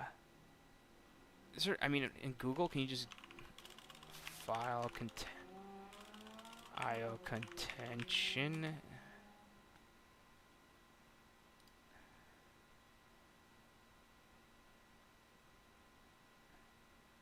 I mean, I don't know, like, it's hard to say what file contention is, or IO contention is, but if you're writing and reading to a drive simultaneously with different jobs, which is exactly what this is doing, it is terribly slow. So this program should really help with that. It'll just sweep the files. It'll always just be copying, and it'll only be reading or writing to that disk only one at a time, and it should be extremely fast. I think it already did one. You can see here it's already did one, and it's on the next one already. That's the other problem I run into is that it's not smart enough here to separate. Well, I guess you have different destination drives, but I don't have that. I want one destination drive because I have plenty of space too for that. That's the other thing. So I said it cleaned up that file. So it even cleaned up, if we look in dir1a, not dir1a, just dir. Ah, come on. dir1. It's gone, yes. So now we're copying to this one. And you can see how fast it's going too, because it's just one IO process, and it can feed the data very fast if it's just one. If it's, I guess this is an NVMe drive to an NVMe drive, and you won't have this exact speed in the other one, but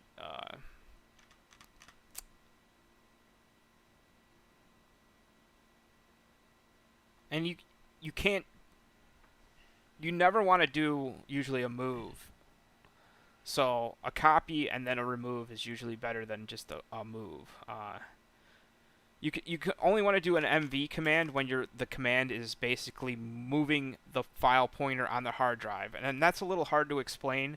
But basically, if you think about your hard drives and they're partitioned out, you can see here. I only have one drive here, but on the plotter.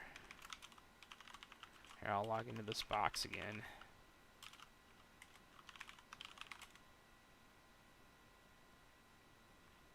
I screwed up this username.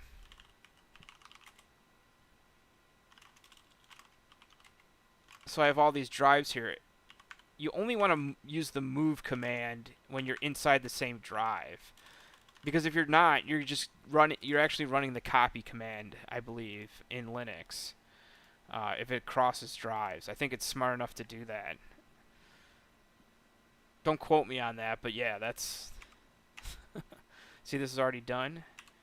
Cool, it's almost done. I think it's just finishing up, and it's going to clean up that file too. And then it should copy these two to the dir3, and it should be done, and I can put this on the.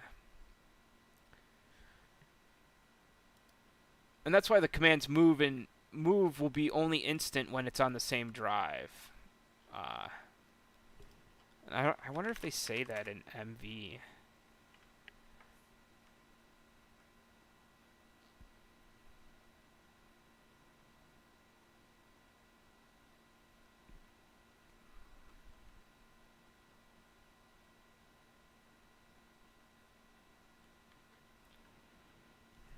Yeah, it is amazing you can move giant, like if you just move all these plots on the same drive to a different directory, it's instant. But if you try to move them like across drives, it's essentially a copy, and it'll take forever.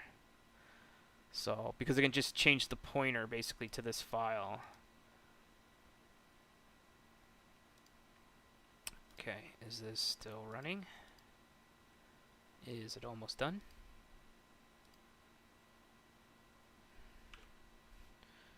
Okay, now it says it's copying to the external drive, so this should be going to dir3 now. Okay. Sweet.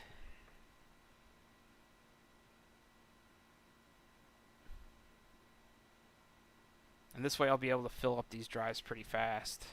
In fact, this will be a very efficient way to sweep these files basically off the NVMe drives that are creating these. In fact, let's look at the status of this, why this is running. I had it just in another window, I'm sure. Or maybe I closed it.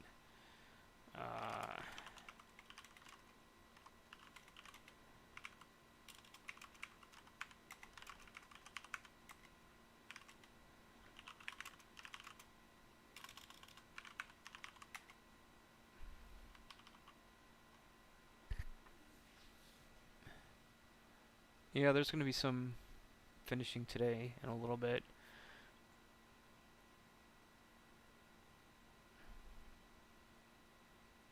It's crazy that it picked up all these settings right away. So you can see my test and temp and destination are the same.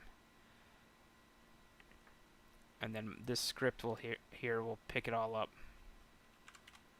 and move it all around and clean it up, and I'll be able to just, I think I can get this to 40 or 50. That's my goal. And in a couple days time I hope to post that stat.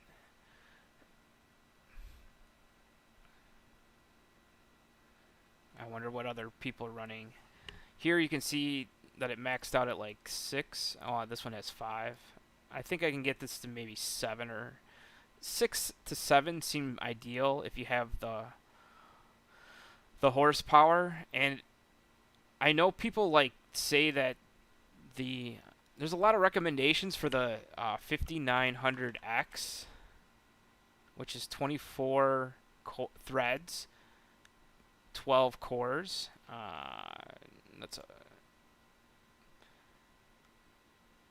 But if you look at the 5950X,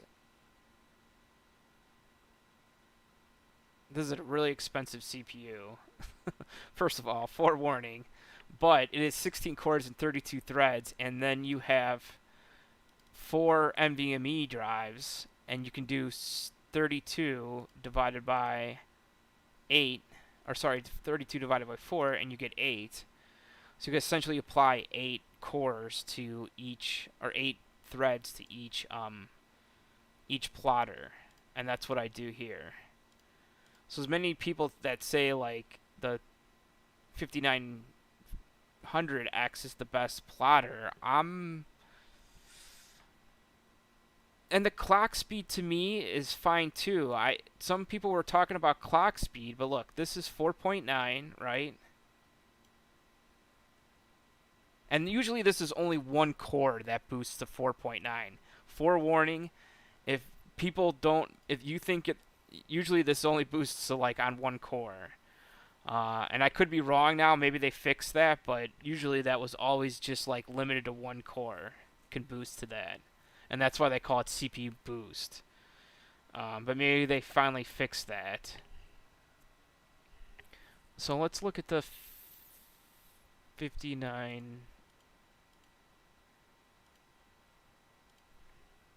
So what this one was 4.9.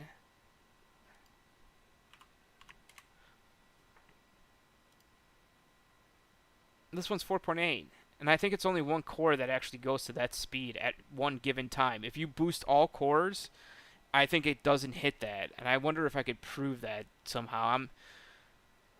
I'm sure there's tools to monitor it but yeah, I'm pretty sure if you're running multi-threaded core stuff, it can't boost all cores to this. Maybe it can now, but it's a little strange people recommend this over the other one, because this is a great part.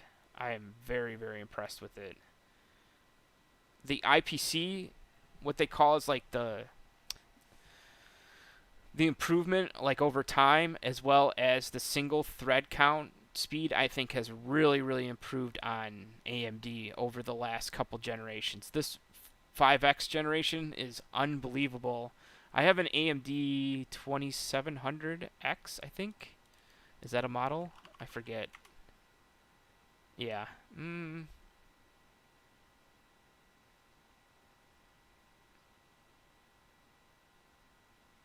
Yeah, this is it. This is don't buy it for this price. This is way overpriced. It should be like 150 bucks. I don't know why. Man, this stuff is getting expensive. Maybe not that cheap, but man, that's 299. There you go. Don't spend that money.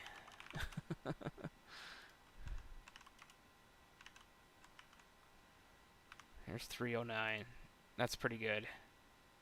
Yeah, I think 299 is like retail, or I would say, and you can search for it too, retail price. But man, retail price is just like out of this. Everything's super expensive now. It seems like for computer parts. But anyway, yeah, this part is really this is the older part I have, and I think it's decent, but it's nowhere near as good as this new one. I think this one is this 5950X is just crazy fast. It has so many PCI Express lanes. Oh man, it's such a good machine. This is that machine right here. And I have 64 gigabytes of RAM in it here. You can see these plot times too. If I'm not running concurrent plot times, I think the fastest I saw was like an hour 50, which is like I think pretty crazy. But it doesn't really matter what one plot time is and how fast it is. It's like how many plots you can do in a X amount of time. Okay, so maybe this is done. Ah, script completed, sleeping 10 minutes. Starting. Okay, is this just spinning? Yeah, because there's no files here to do. Okay, 2 files here, none in dir2. Aw, man, this is working. This is exactly what I wanted. So, the script is completed, and all I do is just fix this sleep time here to 60 times 10.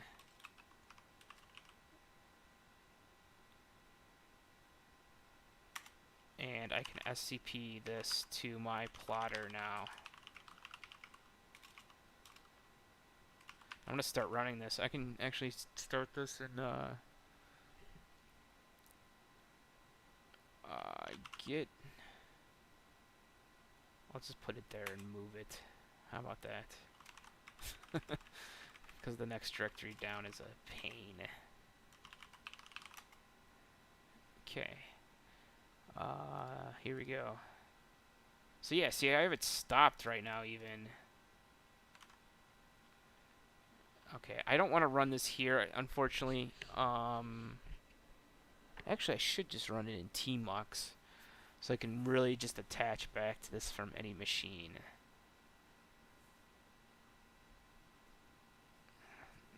Yeah, let's do that. Okay, I'm going to close out all these. This worked.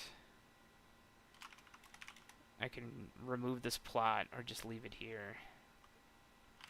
And this is I'm going to remove these for sure. Oh man, I'm so happy this worked.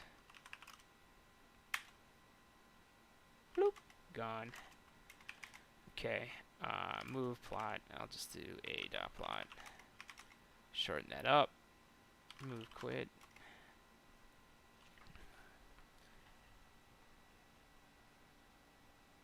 Okay. SCP to this box again. And we're going to run this in tmux. Actually, I would like to do a tmux config, but this box I think is ready to... Am I running tmux already? Yeah, somewhere else I'm running tmux here. So I'm already running this.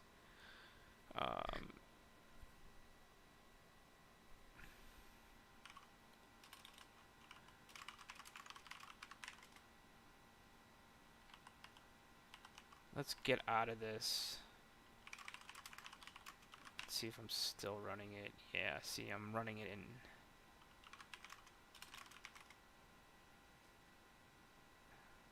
It says I'm attached on another... Must be the other machine.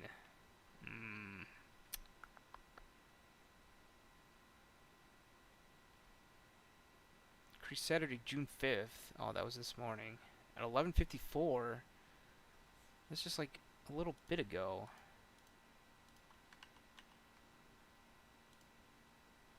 Huh. But I was streaming at 11:54.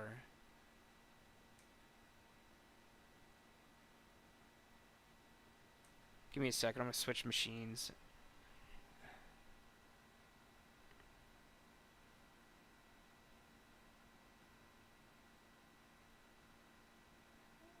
Yeah, I don't see... Well, there's other tabs, too. That's the other problem.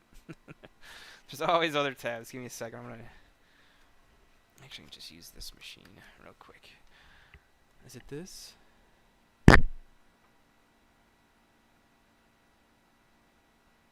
No, it's that new machine over there.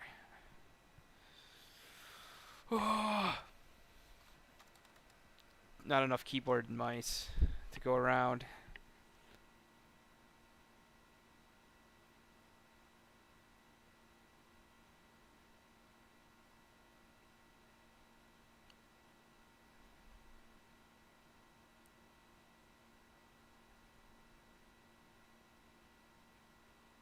That's weird. I'm looking at some old output on this other screen, and it's pretty old. Alright, give me 1 second.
Alright, sorry, I had to close all the windows on the other machine.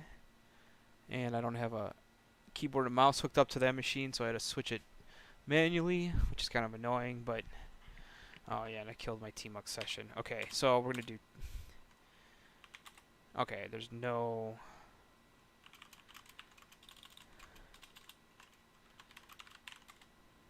Why?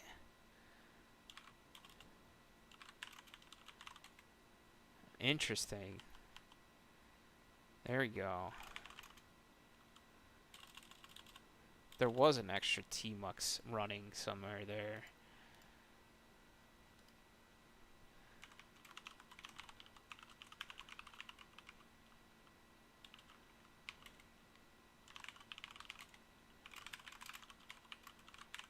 Okay, cool. Now it's empty, so let's start a new tmux. And if you want to detach, it's Control B D. And then you just come back here and do tmux attach. So that's how you get near very easy connection stuff. Okay, the first thing I'm going to do is load up the plotter stuff.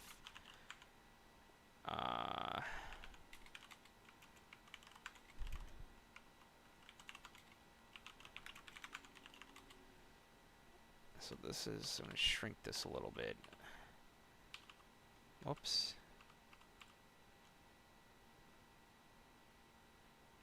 Okay, I mean, that's not the end of the world. I need two. I'm going to split this window too.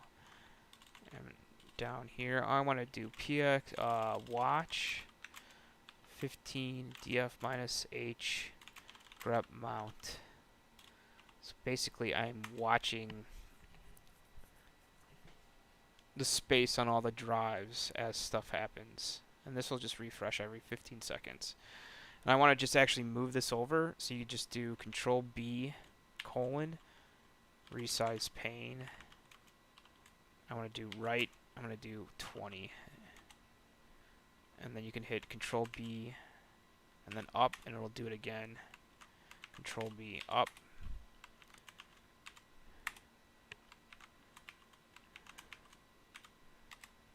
There we go. I mean, that's like near perfect. Now I can go into number 2 and split this again. And use this space here. So this plotter's already running. I need to go into Git, and I need to move this sync3 into this.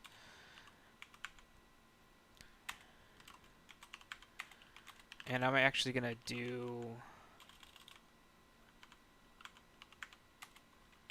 These have to change too. Remember, these were the original ones, but now we have these new ones here. And I changed this down here already to 60 seconds. This is ready to run.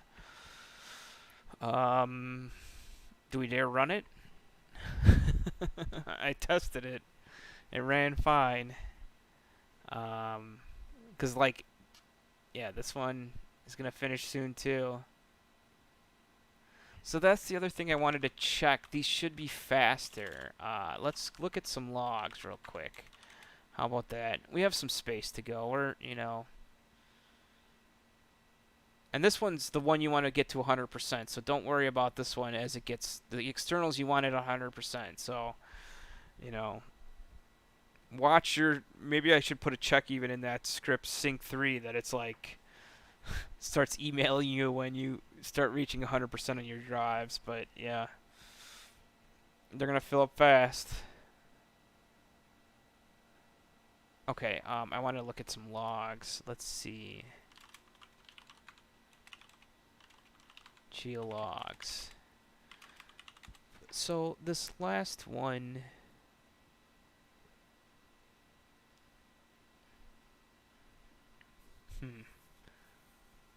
I'm going to look at these off screen for a second.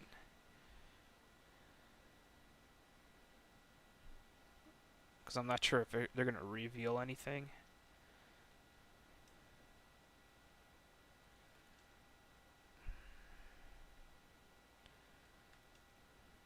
Oh man, I always type the username wrong. It's like a...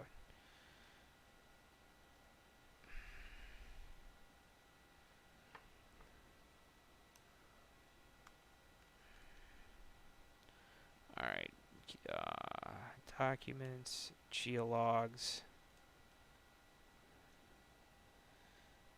Because also like the ones that...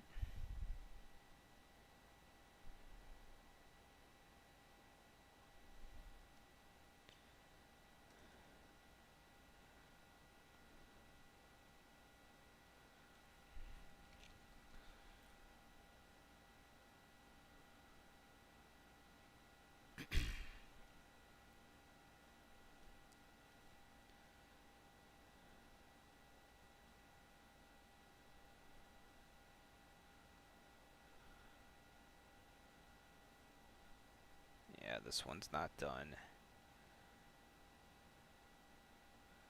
Is there anything? Oh yeah, pool public key. Yeah, I don't want to show these.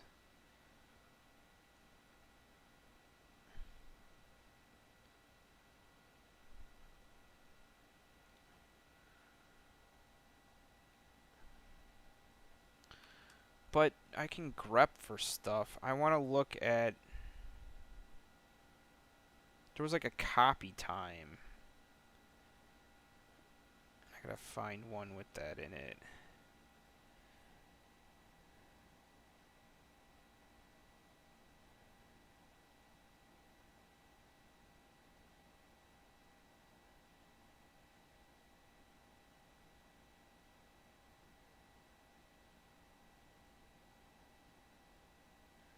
This one's not done either, I don't think.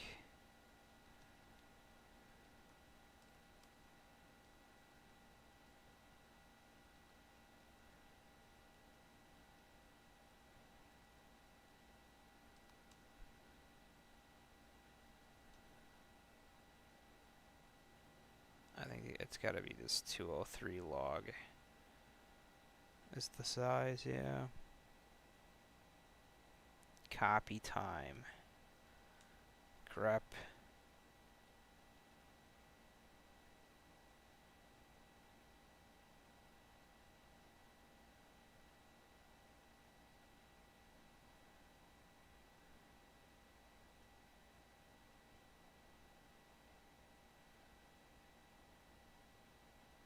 Yeah, 1239. Yeah, you can see this. So I can do this.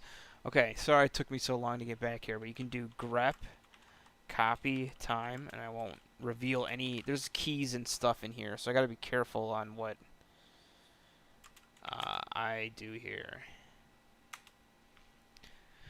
And you can see here 600 seconds versus 2,000 seconds. So this is how much faster this is. So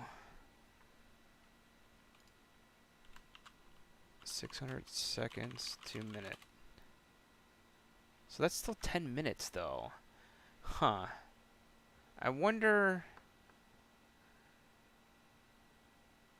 I want to see the copy time for the one... For this plot.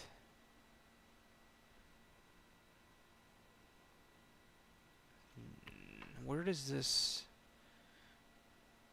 This is the end B5. No, then it's got to be the beginning of this. 922. No, I don't see that either. Maybe it doesn't do a... Because maybe this one doesn't do a copy because it knows it's...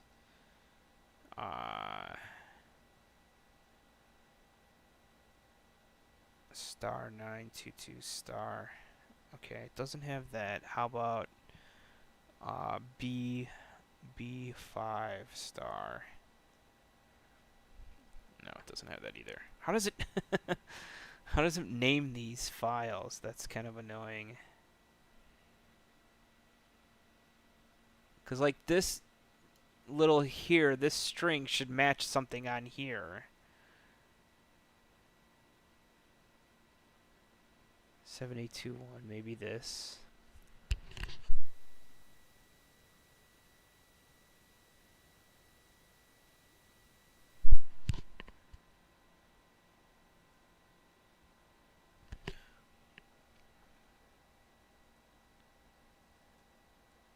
Sorry, I'm typing on my other machine because I don't want to reveal anything, but I'm going to essentially grep for this plot in the logs.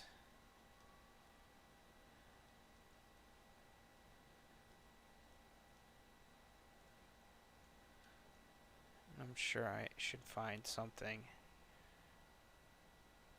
So it's 323697. Where do they get that from? The logs don't match.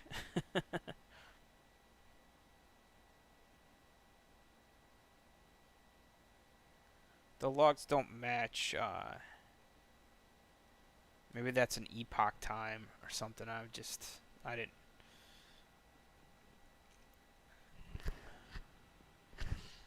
I don't know what that is. Okay. Ooh, yeah. See. So look, it's smart. It's smart. Finally, I realize this is working. Grep. Is it just rename? Rename.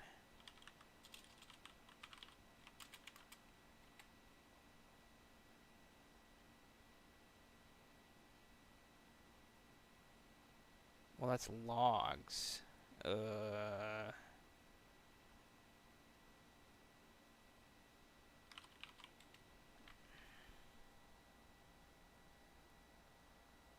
Anyway, it says it renamed the plot. Yeah, it says here. Can I do grep rename final file?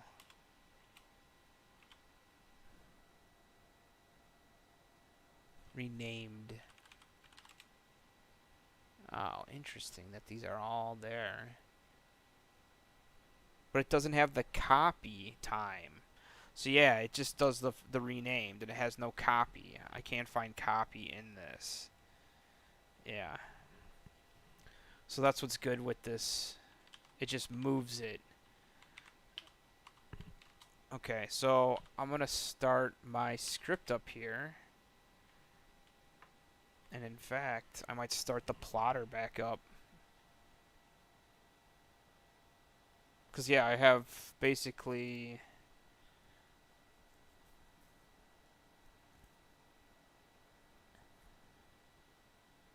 another, 40% to go, or 7% to go on this to be full. And there's nothing on mount output right now, right? Why? So some of these are still writing to mount output. There's only one that's on. Maybe I tested that, and that's the one I tested. Maybe this didn't change all these. I thought maybe it did. Cause now there's three. There's three on here. This whole time I thought I changed it, but because it changed here in the output here, like the destination here. Ah, man, it's kind of confusing. So I'll have to run my other script until this is done. And I shouldn't really start. So see, it stopped here. It's not going to start any new jobs. I should basically wait till these all finish to start it again. Make sure this is all cleaned up. Make sure there's no temp files anywhere, and then start my script. And I bet you I can get. Let's see, I'm already at 18 today. I guarantee I can get to probably 40, or maybe even 50.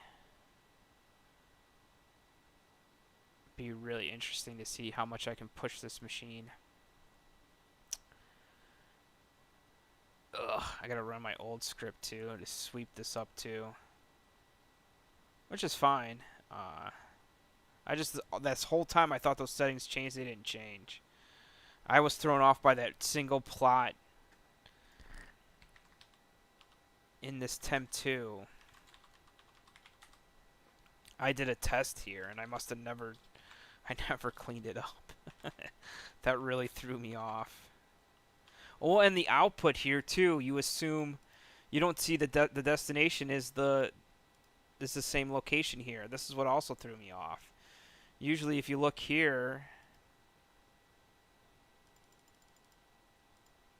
it has the destination, and this was how it looked before. But I updated the config for the next settings, and it already changed it. So I assumed these were maybe already going there. And then I saw a plot in there. I was like, oh, it's definitely working already then. I'm like, oh no. So that's not the case.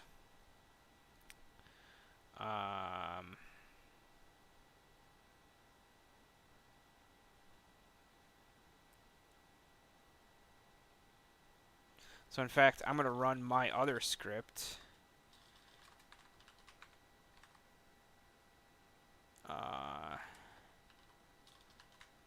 This needs access to the virtual environment. The other one actually doesn't. It's completely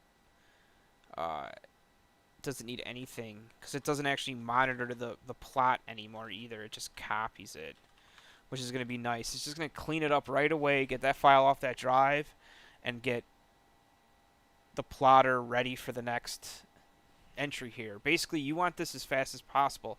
You can see there's pretty weird gaps here, actually. This is what I started noticing. So, like, if you look here, 100, 98, 86, 89, 94, 89, 70, 66, 59, 57, 52. This is actually pretty good. But before, like right here, why is this 29? There's like a huge gap here. And you don't want gaps. You want this like firing almost every 10 minutes. You should be trying to get, if you can, every 10 to 30 minutes starting another plot on this machine, if you can. And then you'll get this plots per day up. So yeah, let's run sync. Let's make sure this sync is still the right program. Yeah. Yep, okay. And this one is going to wait till the plotter's idle. And there's a bunch it's copying right now. Oh boy. Yeah, that's the problem too, is they just back up here. Like, these two are going to hit 100% at the same time. I guarantee it. And that's bad. Because you get file I/O contention on the destination drive. And it slows down spawning new plots. So that's why I wrote all this.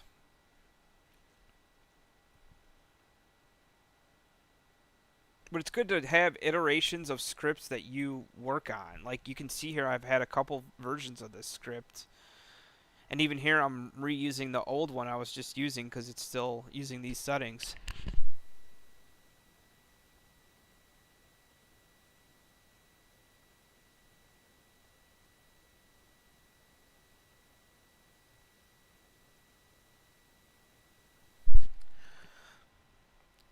Yeah, you can also see this drive is a little bit slower.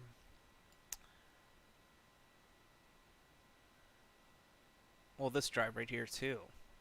This first drive is a little bit slower than the third and fourth drive because this one's been running longer, but it has a lower percentage, which I don't really like to see, but it's not the end of the world.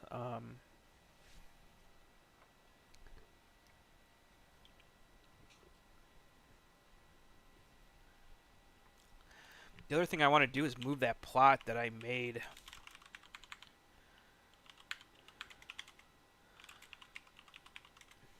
This plot should move. Let's move this plot.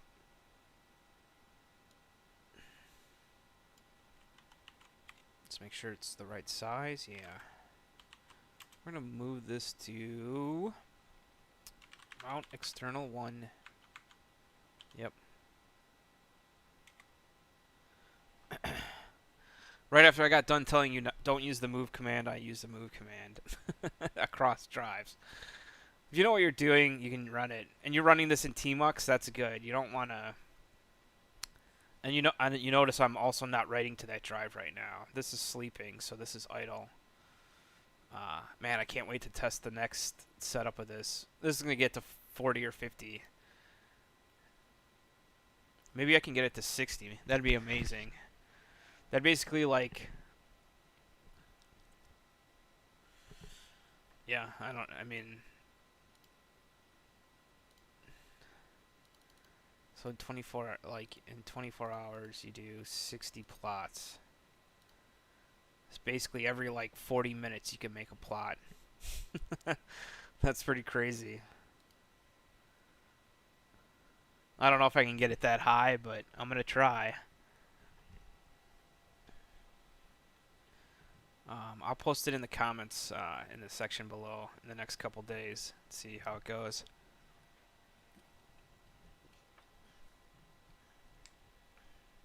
If anyone has any other questions, I don't think anyone's here, but I think I'm going to end the stream here, take a break, or wrap up today, and Hope everyone has a good weekend and keep plotting and keep mining random crypto and let me know what you're doing. And I hope this market continues to climb. It'd be interesting to see this stuff used a lot more too in the real world.